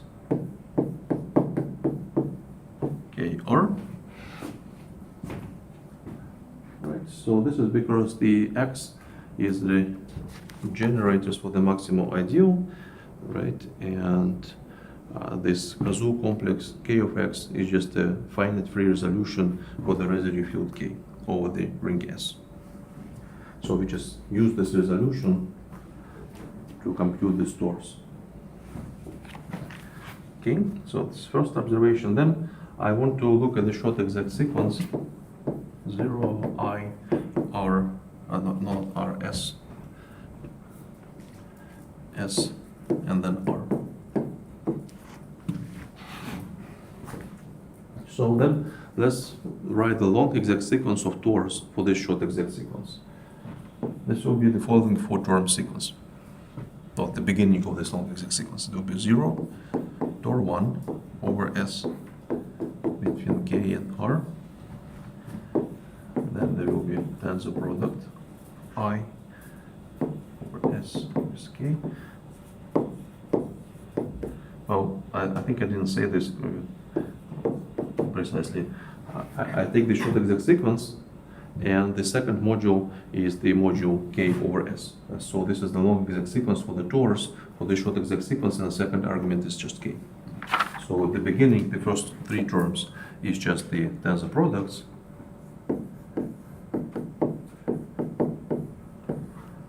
Right. So then we will get Tors. We have Tor 1 between K and R. So the next will be a Tor 1, and the arguments will be, for example, K and S, or S and K, doesn't matter, right? But since S is just a free module over S, this Tor is 0, hence I get 0 here. So there are only 4 terms in the beginning. Now we can say something. Oh, of course, we can identify this with a K by trivial reasons. But I can also claim that this last tensor product also can be identified with a K. And this map has to be an isomorphism, because there are no other possibilities. This is the epimorphism of 2 one-dimensional vector spaces. Why is the last one is isomorphic? Why this is K? Yeah. Well, we can think about this way. So let me say this simple computation. So this is R is S modulo I. So this is S modulo I. Then the product over S with S modulo N, right? Just rewrite what I have. Well, why K is S modulo N? Yeah, that's. Why K is S modulo N? Well, this is because K is S modulo N, and this is the same as R modulo M. These two quotients are the same. Just I suppose we defined K as R modulo M, but it's isomorphic. well, that doesn't matter how you define it, but the residues are the same. Yeah, yeah. Mm-hmm.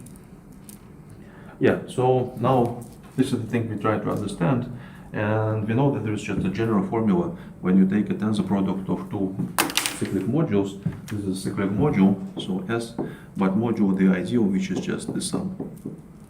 Right, but of course, since N is maximal, I plus N is just, again, N. So we can identify this as module N, which is K.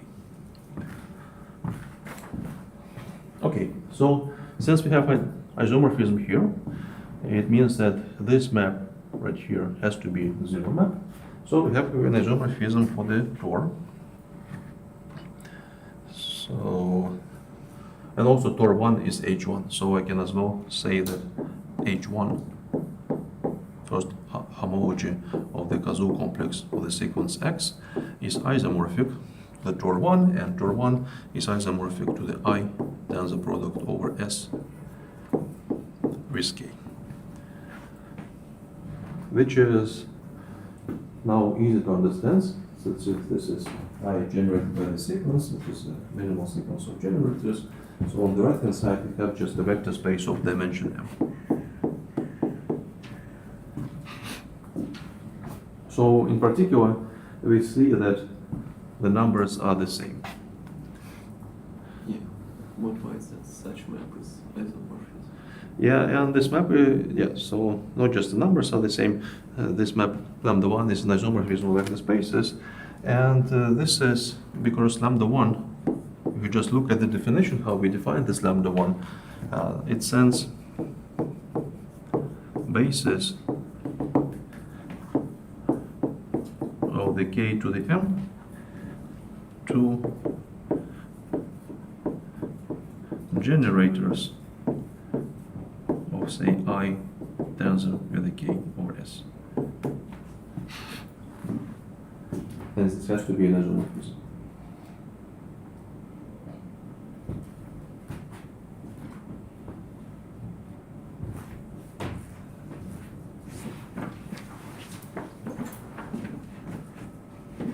Okay, so of course in this proposition it's important that we have a minimal presentation.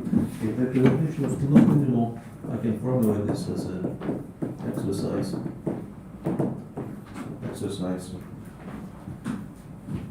If the presentations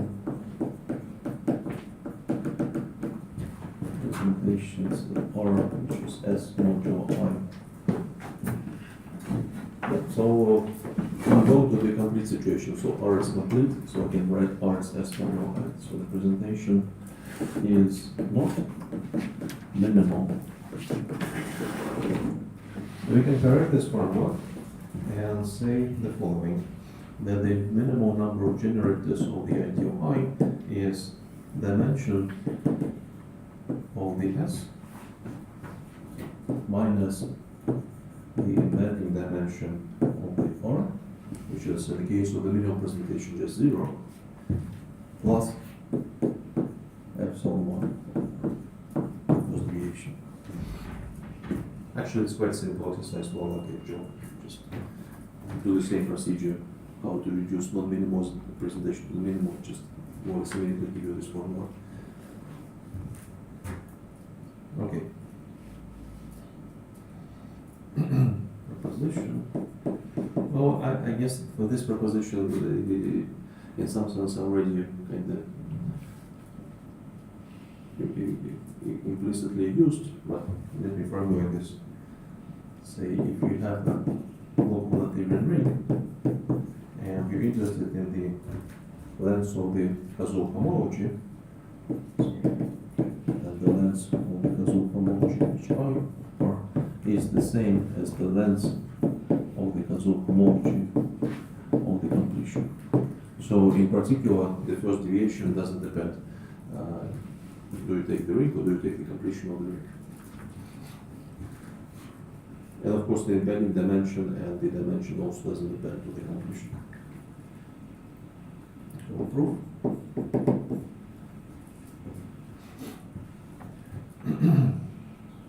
So as before, I want the sequence x, x1 up to x, and the minimal system of generators M.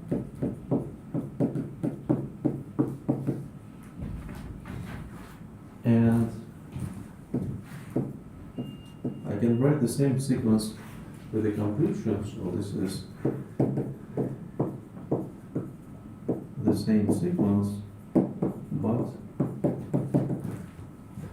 in the completion of the ring. And of course it will be the maximum ideal of the completion of the ring. Okay, so then the homology or the completion of the ring, which we by definition can say this as homology for the sequence. And so this sequence acts with the hat generates the completion of the maximal ideal. So calculate the homology of the completion, you can calculate the homology of the sequence. And if you just now look at the corresponding complex for this sequence, this is just the tensor product of the complex for the sequence X without completion, tensor product with the R completion, right? So, and R completion over R is a flat module, so it commutes with taking homology. So I can as well just write that this is homology of the sequence X, tensor product over R with the R completion. But this thing is just the homology of R. End of the proof. And the question is, why have the last isomorphism? Why the completion of the homology doesn't change the homology? Because the maximal ideal acts trivial. Yeah. Well, I won't say that the length is finite, and if you take completion of the something of finite length, it's just the same thing.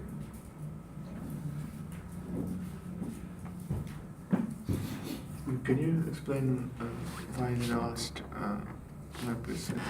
So this thing. Yes. So this is because the length of each such homology module is finite, and if you take a completion of a module of finite length, it's the same module.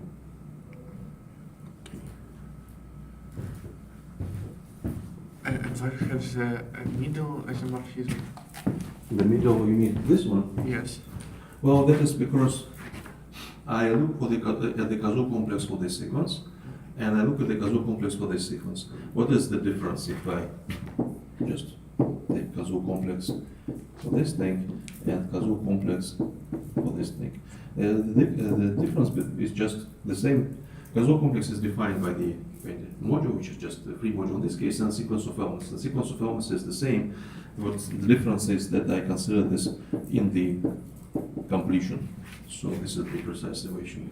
Now I look at the homology on the left-hand side and the right-hand side, and I know that this thing is flat. So tensor product with a flat module commutes with taking homology. Hence I have this. So R bar over R. So not R bar, R hat is flat. So hence we have this.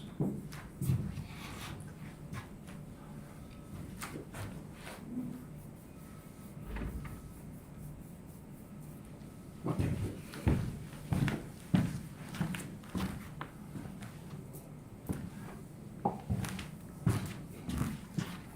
So finally, theorem. So let R and M be a local Noetherian ring. Then R is a complete intersection ring, Ci, if and only if we have the following formula.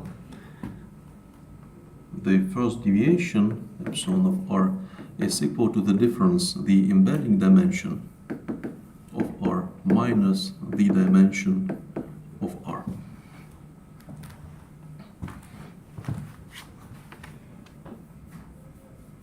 So this is a way to characterize complete intersection rings without going to the presentation. You can also notice that special case of the regular rings on the left hand side, by definition we have 0, but also on the right hand side we also have 0. That is because there are no Kazoo homology in the regular case.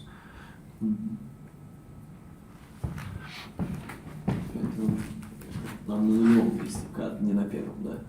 Ну вот для регулярного кольца там на нулевом месте К, не на первом. Yeah, so the zeros Kazoo homology is always K, always K. Yeah, 0 is K and the 1 is 0. Okay. And in the regular case, the rest is just 0. In the complete intersection case, it's not 0, but they form an exterior algebra. Okay, so let's prove this. Well, first observation, before we go in one or the other direction, is that without loss of generality, I can think about complete local rings.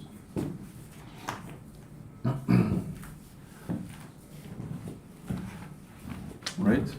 This is because if I look at this identity, if I go to the completion, the left-hand side is the same and the right-hand side is the same.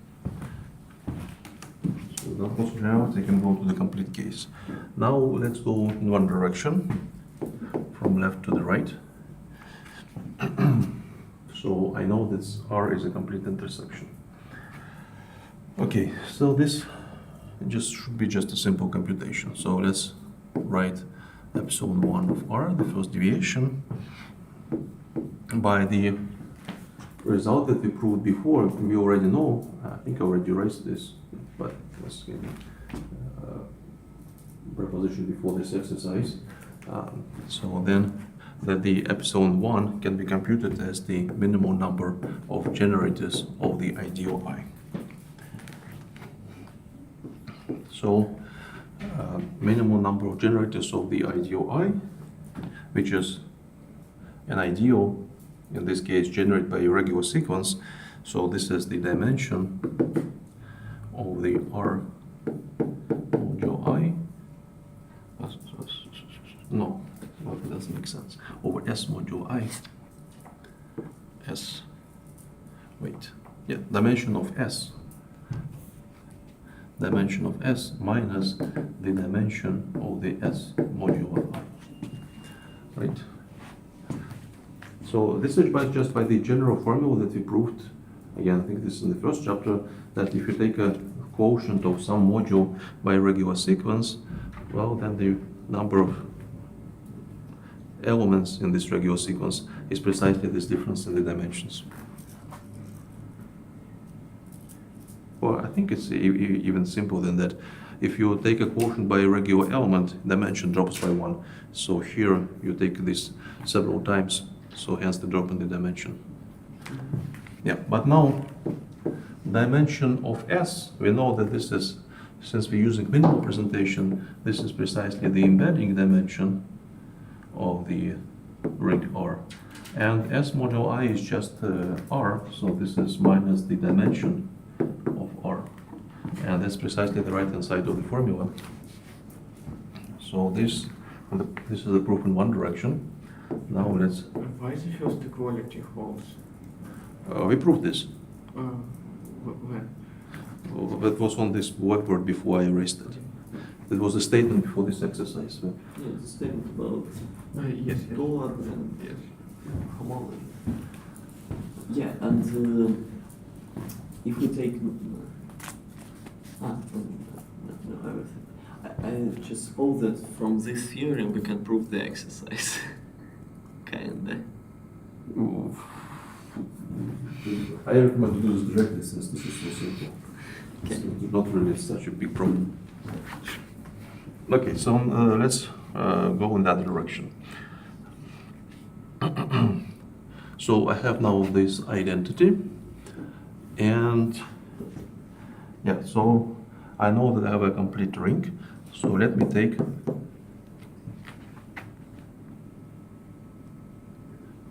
let R presented as S modulo I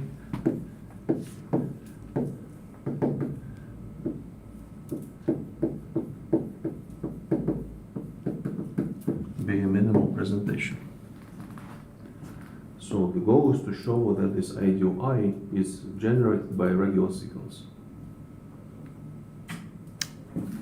Why we know that R is equal to some S that is regular, that I lies in n squared. Why we know all this? Well, for existence of a minimum presentation, you can derive from existence of any presentation. That's not a problem. Yes, Minimality but is definitely not a problem. why there is? But why there is a presentation? Well, I think this is a good question, and I think this doesn't follow automatically. And to do this, we actually need to use something. This is.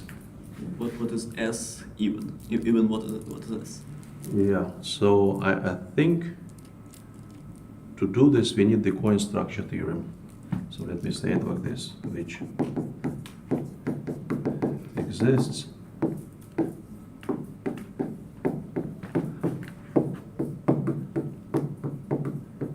by coin structure theorem, which tells us the following, that if we have a complete local ring,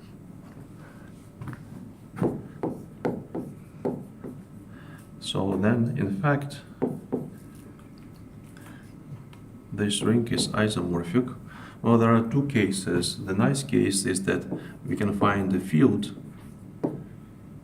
then Suppose that is not Noetherian ring. yeah, the assumptions as before, local Noetherian ring plus additionally this is complete. So then this is a quotient, say L, of the formal power series ring by some ideal. Yeah, but you see that there is a problem. It cannot be true that this is always the case, right? For example, we have a complete ring which is just the periodic numbers, right? Integer periodic numbers. Then of course integer periodic numbers don't have this form, right?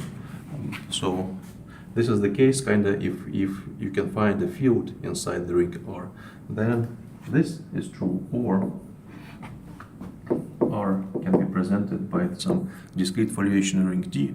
Then you add several variables L, and then again take a quotient by some ideal.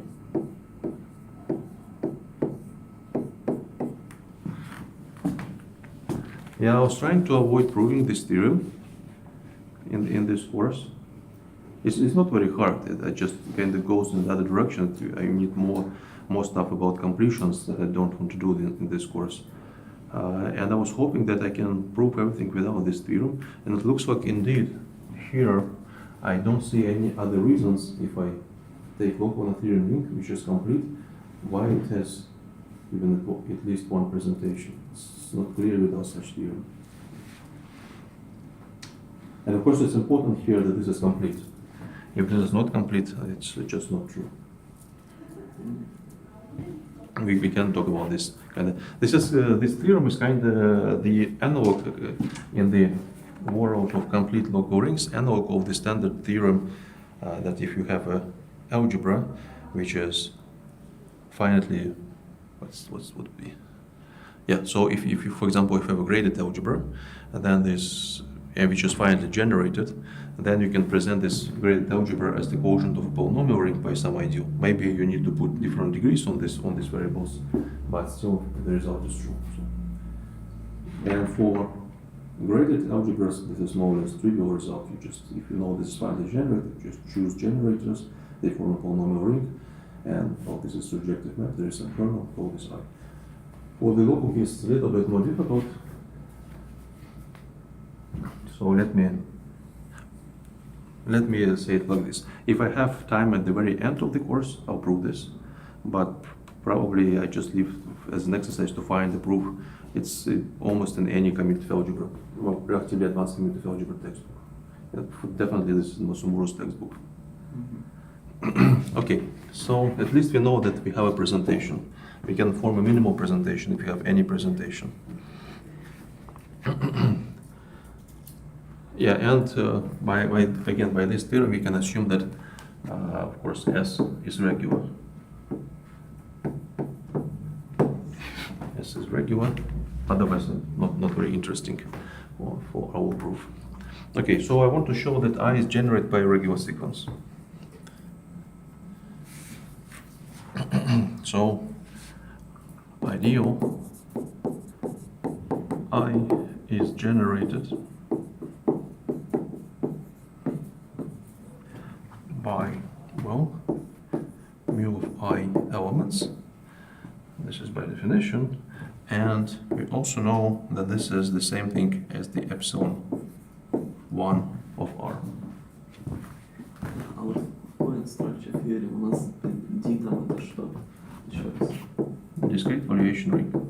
А, То есть тоже регулярность. Yeah. So for a given ring, you can find either a field sitting inside your ring or a discrete valuation ring. Да, а вот здесь вот в этой теореме и оно как-то, ну вот тут понятно то, что и K, и формально степенные ряды от K, и формально степенные от DVR, это все регулярные кольца. А И обладает каким-то свойством, ну то, что это тоже, типа там, он порожден регулярной последовательностью и все такое. In general case, of course not. Oh, I mean, you take this thing and take any ideal that you want. Ага. So this is a complete ring.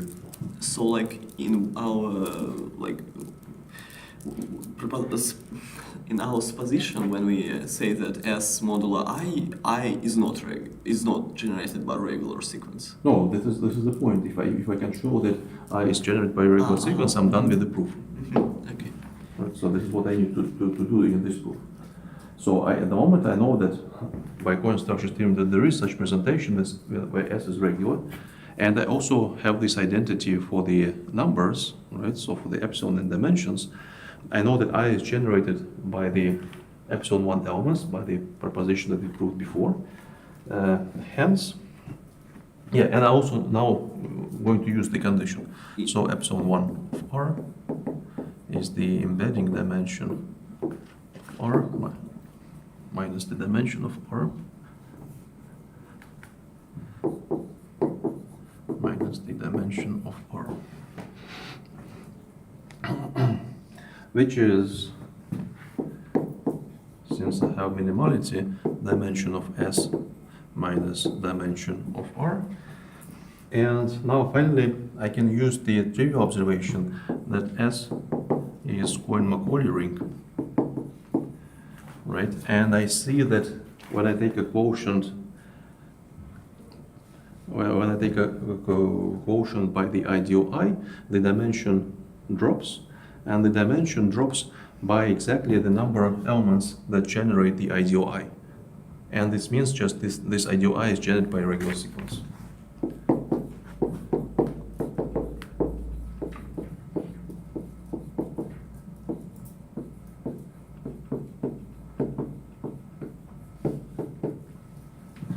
So of course here in this last implication I'm using the fact from the first chapter that we, well, I think now this is the second chapter when we characterized Cohen-Macaulay modules. One of the characterization, not characterization, but one of the properties was that if you know that you take Cohen-Macaulay ring and take a quotient by several elements, if the dimension drops by the right amount, it means that the ideal was generated by a regular sequence. Okay. So that's the end of the proof.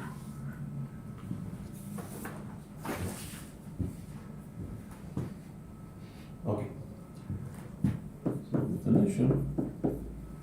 Let me introduce just the related notion. So let Rm be a local non-Euclidean ring. We can introduce the notion of the complete intersection defect.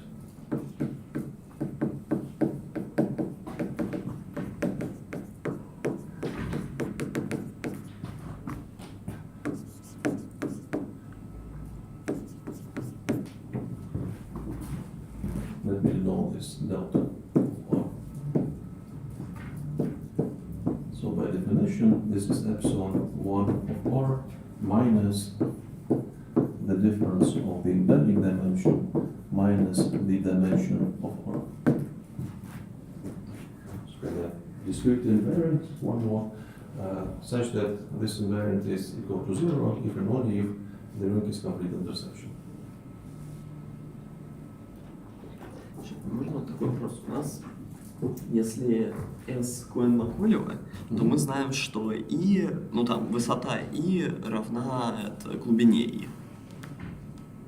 Вот, а этого недостаточно, чтобы сказать, что он порожден регулярной последовательностью. Просто, у нас, наверное, была какая-то такая лемма, то, что если S Cohen-Macaulay и количество порождающих.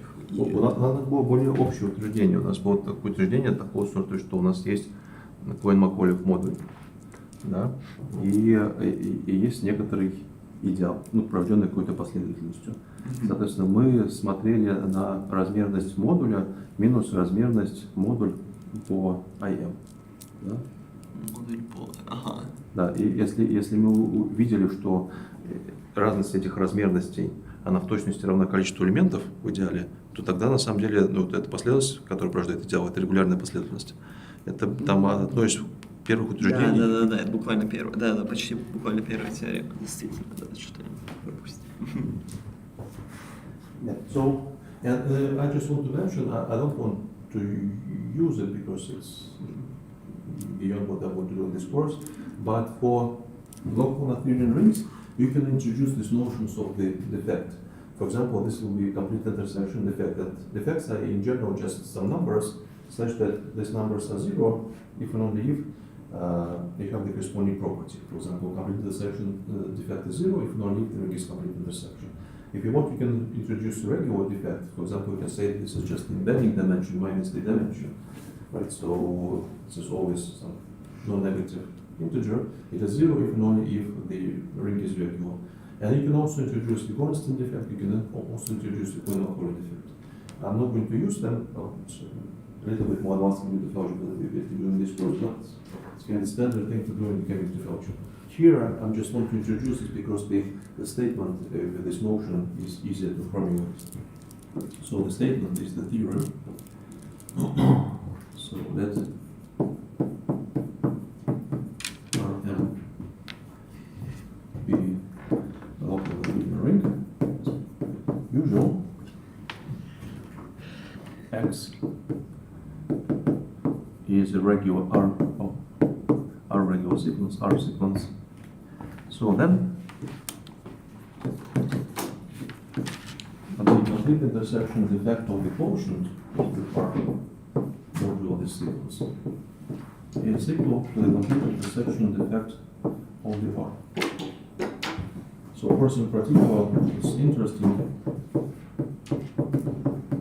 In particular, R is a complete intersection if and only if the quotient of R by a regular sequence is a complete intersection. This immediately follows from this identity.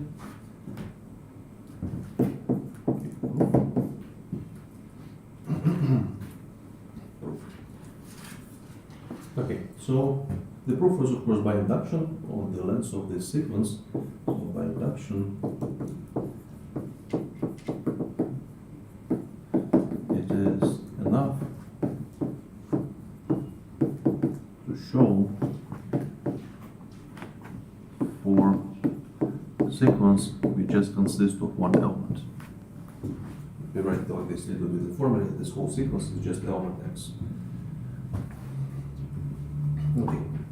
Now I want to consider two cases. So case 1, and in this case I'm going to assume that x is not in the maximal ideal of the ring R. Is not. Okay, so here in this situation we have the following observations. The embedding dimension of the R modulo x. This is the embedding dimension of the R minus 1.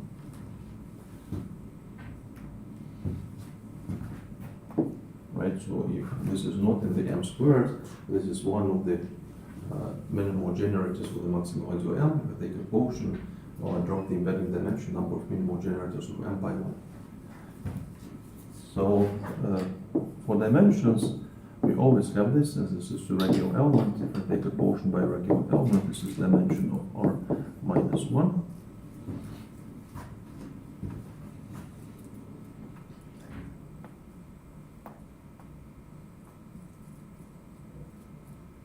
Right, so this is for the dimensions, and now the how about the epsilon 1? So the claim is that the h1 of R is equivalent, actually is isomorphic to the h1 of the R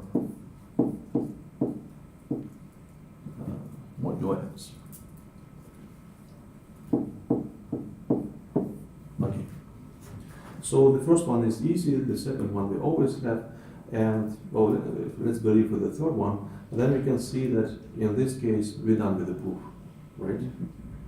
Because the epsilon is the same, the difference of the dimensions is 0. So the problem is how to show that we have this isomorphism for the H1. Well, this is just doesn't require any separate proof. We just use the property of the homology of the Kazoo complexes that we proved when we discussed Kazoo complexes. So H1 of R, we can compute this as the H1 for the sequence X. So if X is not in the M squared, I can choose this as one of the minimal generators. Let's use X, then I'll have X2 and all other generators up to Xn. So let me also write the coefficients R. So this is sequence inside R. And then by one of the proposition or lemma about the Kazoo complexes, it follows that this is the same as the H1 of the X2 up to Xn R modulo X, just X, not X1.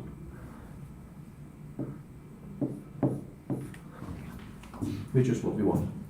And this last isomorphism, it's just a lemma what we discussed when we expressed Kazoo complex as a cone, derived some corollaries from this we proved.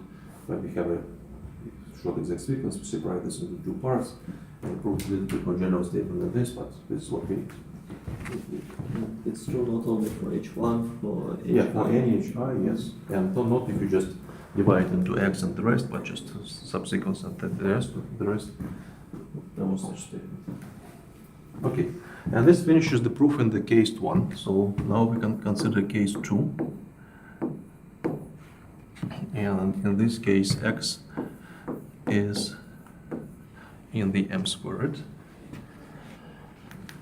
Okay, so in this case we have the embedding dimension of the R modulo X is the same as the embedding dimension of the R. Of course, the dimension of the R modulo X is as before, dimension of R minus 1. So now the goal is to show that the deviation of the quotient is deviation of the ring plus 1. If we have this, we have the proof. So let's look at the short exact sequence. R, X, R, R modulo X.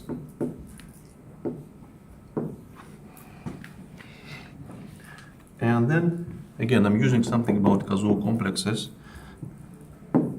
We prove that there is a long exact sequence of the homology. That's more or less, I think, the same, more or less the same statement.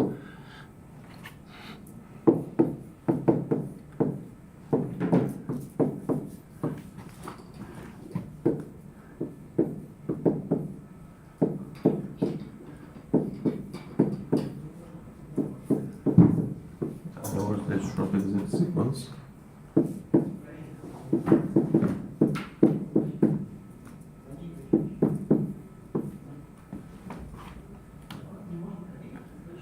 Yeah, and this matters again X. Now, since we know that this X is at M squared, it's in particular this is in the M, it annihilates the Kazoo homology, so this multiplication on X are just zero maps, and we have separating of this long exact sequence of the Kazoo homology into a bunch of the short exact sequences. In particular, we can look at the short exact sequence, the very first one on the right. So we have H1 of the R, H1 of the R modulo X, and then we have H0 of R, which is always K, 0. So finally, epsilon 1 of the R modulo X, epsilon 1 of the R plus 1. I understand it's kind of hard to follow this proof because I'm using something that I've done 2 months ago, but at least to get the idea, if you kind of want to check details, go back to the statements about Kazoo complex, find this short, long exact sequence. I think the rest of the proof is clear. You separate this into short exact sequences, and that's the length of the middle term is the length of this term plus 1, since this is just one-dimensional vector space. So this is the end of the proof.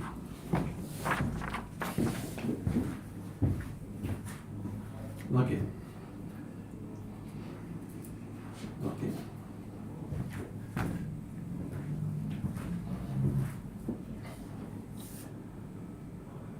Well, we still need to show this result that the ring is a complete intersection ring if and only if the Kazoo algebra is an exterior algebra. I promise this, but I cannot do this. To do this, I need more homological algebra. So I can start with a general situation. I can take ideal I. As before, I assume that this is generated by some elements A1 up to AM. I assume that this sits inside ideal N, which is generated by elements Y1 up to Yn, which is inside ring S. And of course, there is a ring R, which is by definition S modulo I. But even in this situation, where I have just a ring and two ideals, and I give explicit name for the generators of these ideals, I can consider the following map as before. There is a map of Kazoo complexes on the sequence of A, with the Kazoo complex on the sequence Y. I can take a tensor product with the S modulo I. So I'll get K, A, tensor product is S modulo I, S, K, Y, tensor product is S modulo I. The same as before, just repeating what I've already. But at the moment I don't use any assumptions. I'm just saying that there are two ideals and these are the generators. Okay, so yeah, so as before, the same computation, even in this more general situation, tells me, well, maybe I just want to go directly to the homology, just for shortness, to avoid writing one more line. I can say that there is a map number, which is from the homology of this thing, and the homology, so let's say homology of the sequence A with coefficients as modulo I. So this can be identified with the exterior algebra of the S modulo N to the M. And this is mapped to the homology for the sequence Y as modulo I.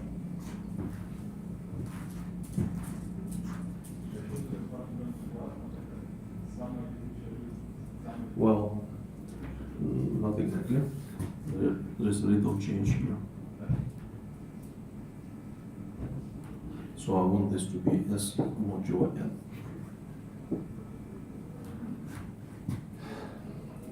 Yeah, but the map still works, but the same reason as before.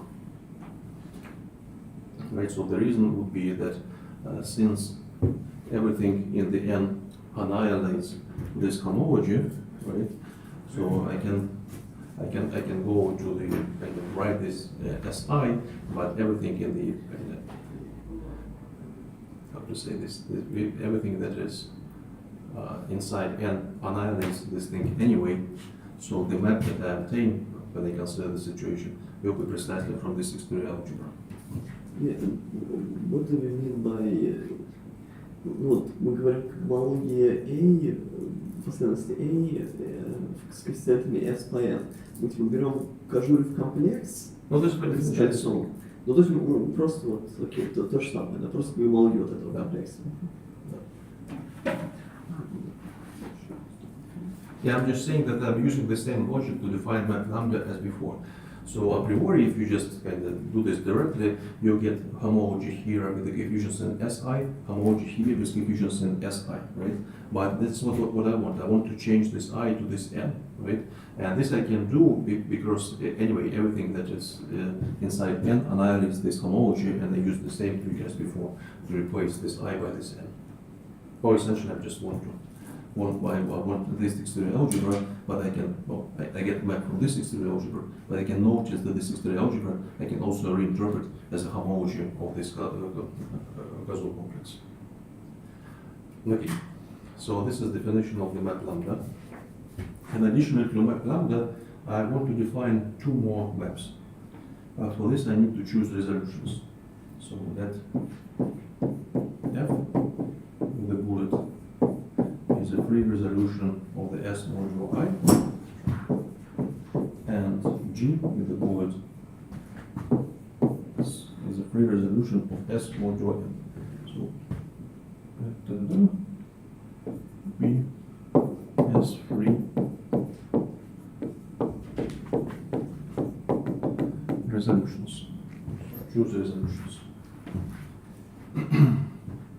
So then we get maps from the causal complex of the sequence A to the resolution F, and from the causal complex of the sequence Y to the resolution G. This is just by general homological algebra. If you have two complexes, and one is resolving, F is a resolution, the other is a complex of projective modules, in this case just three modules, you can lift the map. In this case, it's just the identity map of the S mod I and S mod N. So these are two liftings. There are liftings like this. The identity S mod I and identity S mod N. Okay. So with these two resolutions, I want to consider the commutative diagram. So I have causal complex for the sequence of elements A, then the causal complex of the sequence Y. So then there is a map beta to the S modulo I tensor causal complex of Y. Right. So this is just for the first causal complex K of A, this is just the canonical augmentation map, and on the second causal complex, this is just the identity. And I have the same map alpha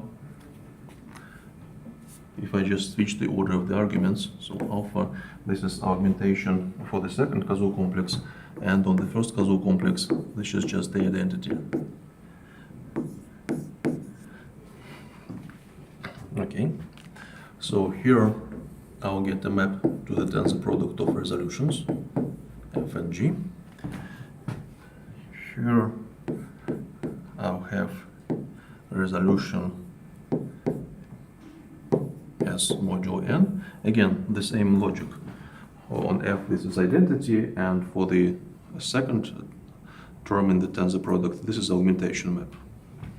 So then here, there is map rho. So same here, S modulo I tensor product with G, and there is map, which I'm going to call sigma.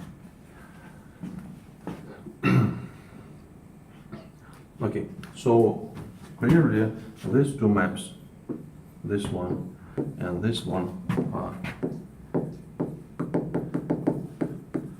quasi-isomorphisms. Okay, do you see why these two maps are quasi-isomorphisms? Because resolution tensor identity. Well, resolution is quasi-isomorphism. And identity. Yeah. Well, identity is also quasi-isomorphism. Yeah, so these are two quasi-isomorphisms. Yeah, like homology commutes with direct sums, something like that. like since totalization. Sure. Just, it's just Yeah, well. I think it's not enough what you say, right? Because if you have quasi-isomorphism, if you take a tensor product with something, it's not necessarily true that this is quasi-isomorphism, right? но там надо типа дерать внутри tensor product, да, все хорошо. Well, Здесь просто we don't do direct functions here. So I think the solution here is that you take a tensor product, or for example, for the first arrow here, you have quasi-isomorphism Sn and G, but you take a tensor product with a finite complex or finitely generated free modules in this case. А в чем проблема тиража? Ну, у нас тут просто старшая степень нулевые. Ну и все. Потому что мы... Yes, no, the problem is completely different. The problem is I haven't defined this. But I can use the fact that if I have a quasi-isomorphism, if I multiply this with a tensor product by a finite complex of three modules, this is still a quasi-isomorphism. And that's enough for what I want to do. Okay, so we have this commutative diagram, which is commutative by more or less trivial reasons. But look at the definitions. Now, I also want to I want to call the maps on the homology. So let me call this maps with the tilde, rho and sigma. I add tilde here, and there is an induced maps on the homology. So rho will be a map from the homology, Kazoo homology of the sequence A with coefficients in S modulo n to the homology now of the F tensor product with the S modulo n, which is by definition tor I. Well, if I want to write tor I, probably need to write I everywhere. So let me say tor with a bullet. Tor with a bullet over S, coefficients S modulo I, S modulo n. So this is one induced map on the homology, and there is another induced map sigma on the homology from the homology, Kazoo homology for sequence Y with coefficients S modulo I to the homology of the complex S modulo I tensor G, which I again can interpret as a tor bullet S modulo I, S modulo n. Okay, so this is the data that I want to consider. And now about this data, I want to show lemma. So the lemma is that if I look at the map rho with the index L, this is up to sign, so minus 1 with L, the composition of the sigma L. So this is kind of technical lemma that we are going to meet in the proof of the theorem. So here we consider these two maps on the left hand side and on the right hand side as a map from the Kazoo homology of the sequence A with coefficients S modulo n to the Kazoo, to the tor with the index L over S. So with arguments S modulo I, S modulo n. So if you combine all the data together, unfortunately I already erased the definition of the lambda, so you kind of have two maps from this Kazoo homology to the tor. And in fact these two maps coincide, the composition sigma lambda and rho, they coincide up to a side. Okay,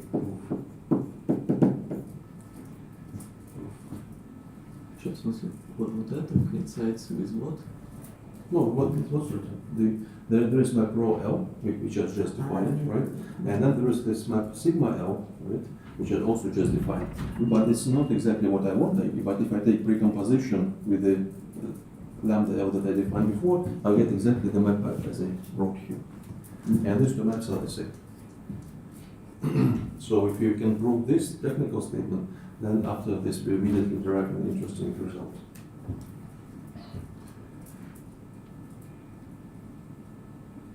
Okay.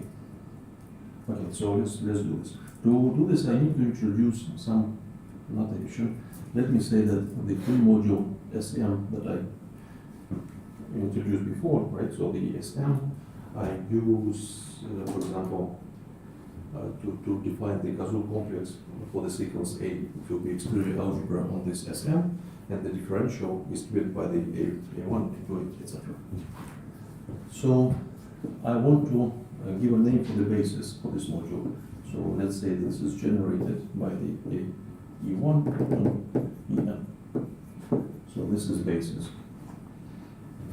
And the same for Sn. But for Sn I want to give name for the basis F1 up to Fn.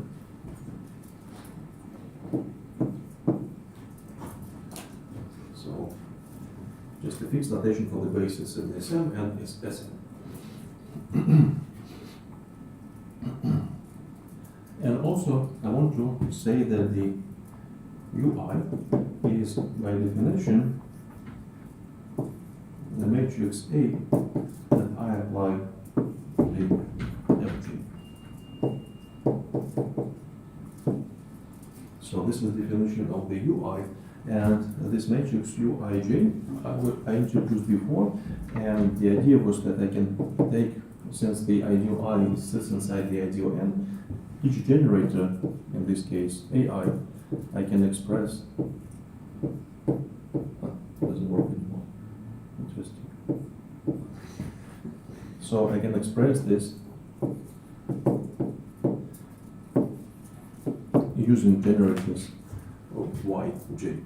So the summation is 1 to, and this is for any I 1 to L. Okay, so this matrix exists. This is the matrix that expresses one generator to another, and I just use this matrix to give a definition of the UIs. Okay, so now I need to do some computations. For example, what is it that if I take lambda L and I apply to some this thing to some monomers, U bar, E bar, E1, wedge, E bar, EL.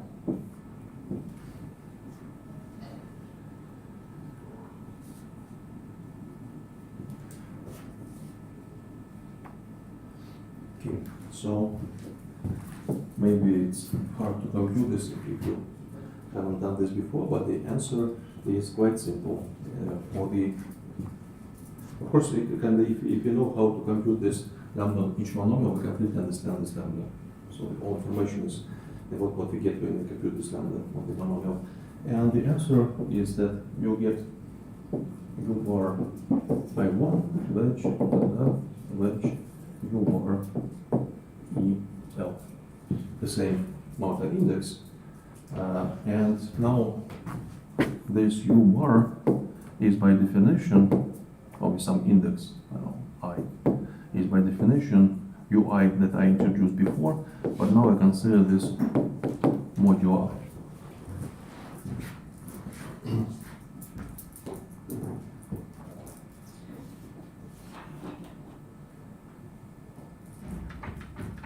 To understand why we have this formula, just look at the definition of the map lambda that we have. А вот там бар слева, он как бы по N, а справа он уже по I, да?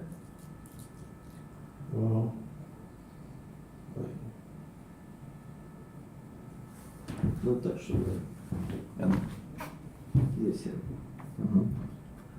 Сейчас, но мне кажется, лямбда у нас отправляет в гомологии с последовательности y с коэффициентами в S модула I. Well, I think more generally, I think in this formula, what I want to say for the left hand side and the right hand side, if I have something with a bar, I need to interpret this as mod n. Ну, вот просто вопрос, то есть смотрите, лямбда L, он у нас как бы действует из чего-то модуля n во что-то модуля I. Да. Вот, а как мы тогда... Ну, не совсем. Там же, там вот гомология, каждого, да, Да. для последовательности языков, которые порождают n, да. А это как раз означает, что n в эти гомологии действует нулем. То есть он на самом деле то, что справа стоит, оно по-прежнему по модулю n имеет смысл. Ну, только по модулю n имеет смысл. Сейчас еще раз. То есть то, что справа стоит в лямбде, а в лямбде справа стоит то, что вот в сигма слева, Да. получается. Оно тоже должно быть по модулю n. Да? Вы говорите. Да. Не, ну это правда, то, что там Ну, тоже потому- n действует. Ну да, это... Да, потому что на эту штуку n действует нулем, потому что y порождает все n. Ну да, да. Ага, окей. Так что здесь левая и правая часть по модулю n должны работать. Да.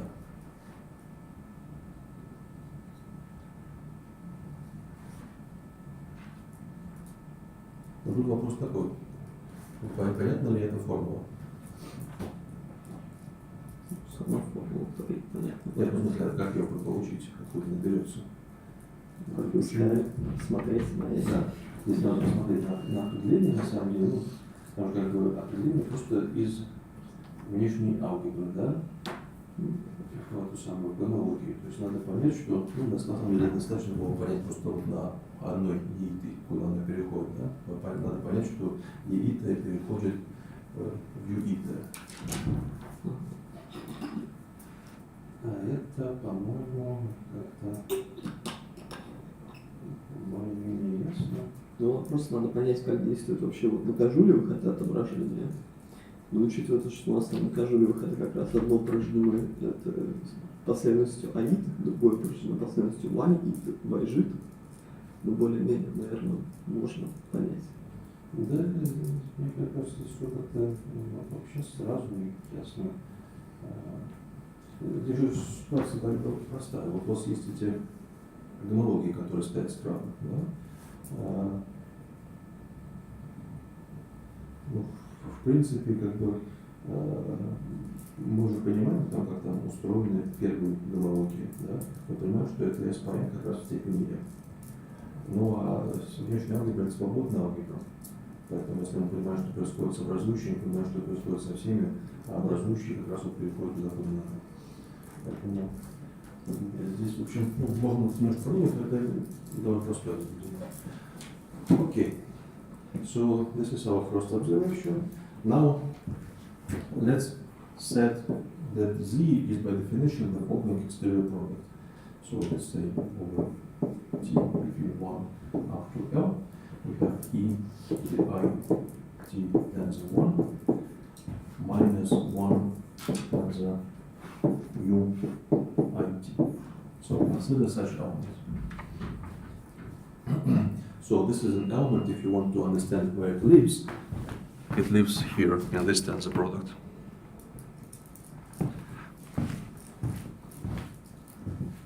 Okay, now I have the following observation. If I take the differential, so Kazoo differential for the sequence y, for the ui, I claim that this is the same as the Kazoo differential for the sequence a, for the ei. And this is of course true for any in this way. А там оно откуда до куда? 1L. А, это информация. Ага. L это тот, который вот утверждение есть. Okay, so I claim that we have this identity for the differentials, and I think we can easily understand this if you just try to explicitly compute the right hand side and the left hand side. For example, what is the differential for the right hand side?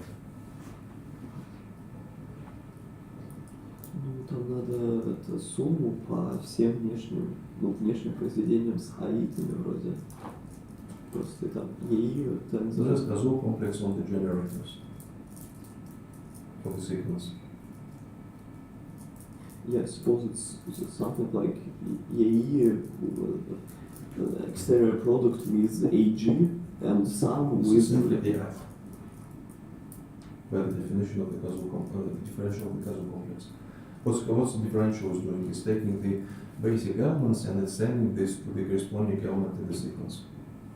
So this is basis, the basis is sent to the element. So this is in the degree 1 in the causal complex. So this is EI. More or less, but just by the definition. If you wish, this is definition of the D in the sequence A. Now, what if I try to compute this differential? I need to understand this also AI, right? But if I try to compute this differential for the sequence Y, I know the answer for the F's, right? If I apply dy to the Fi, I'll get Yi, right? But now I'm not applying this to the Fi, I'm applying this to this linear combination.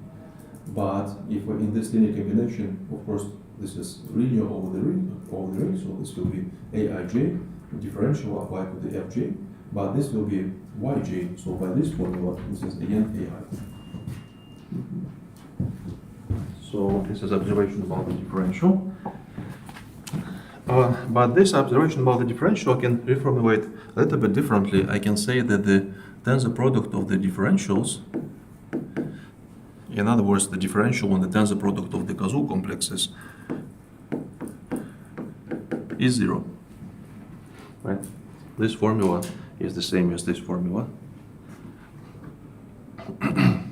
Now, since this is 0, it represented some homology, actually homology class.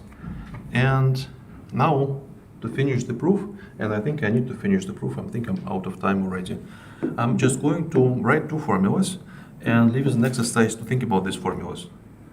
So if I apply my alpha to the element Z, I'll get E bar IT, the wedge product between 1 to the L. And if I apply beta to Z, well, I'll get correct sign, and then the same U bar IT. So essentially, you remember that alpha and beta was just the augmentation extent as the other causal complex. Essentially, you just look at this thing, right, and try to understand where alpha is standing this element and where alpha is standing this element, sending the second element to the 0, and the other way around for the beta. So this is the answers for the alpha and beta, and just explicit computation. So finally, since the diagram is commutative, I claim that the rho of the alpha of Z is the same as the sigma of the beta of Z by the commutativity of the diagram. But this formula, if you just plug in what is alpha of Z is, right, so this is this thing, and you plug in what is beta of Z is, then you get sigma. So this formula is precisely the formula that I have in the statement of the lemma. Okay. Now it looks like I wasn't able to finish complete intersections today. I think I have maybe for another 40 minutes, 20, 30 minutes to do. But we continue next time. So next time I'll finish complete intersections. I start local homology, and I think we also do seminar on the regular rings and use of the domains.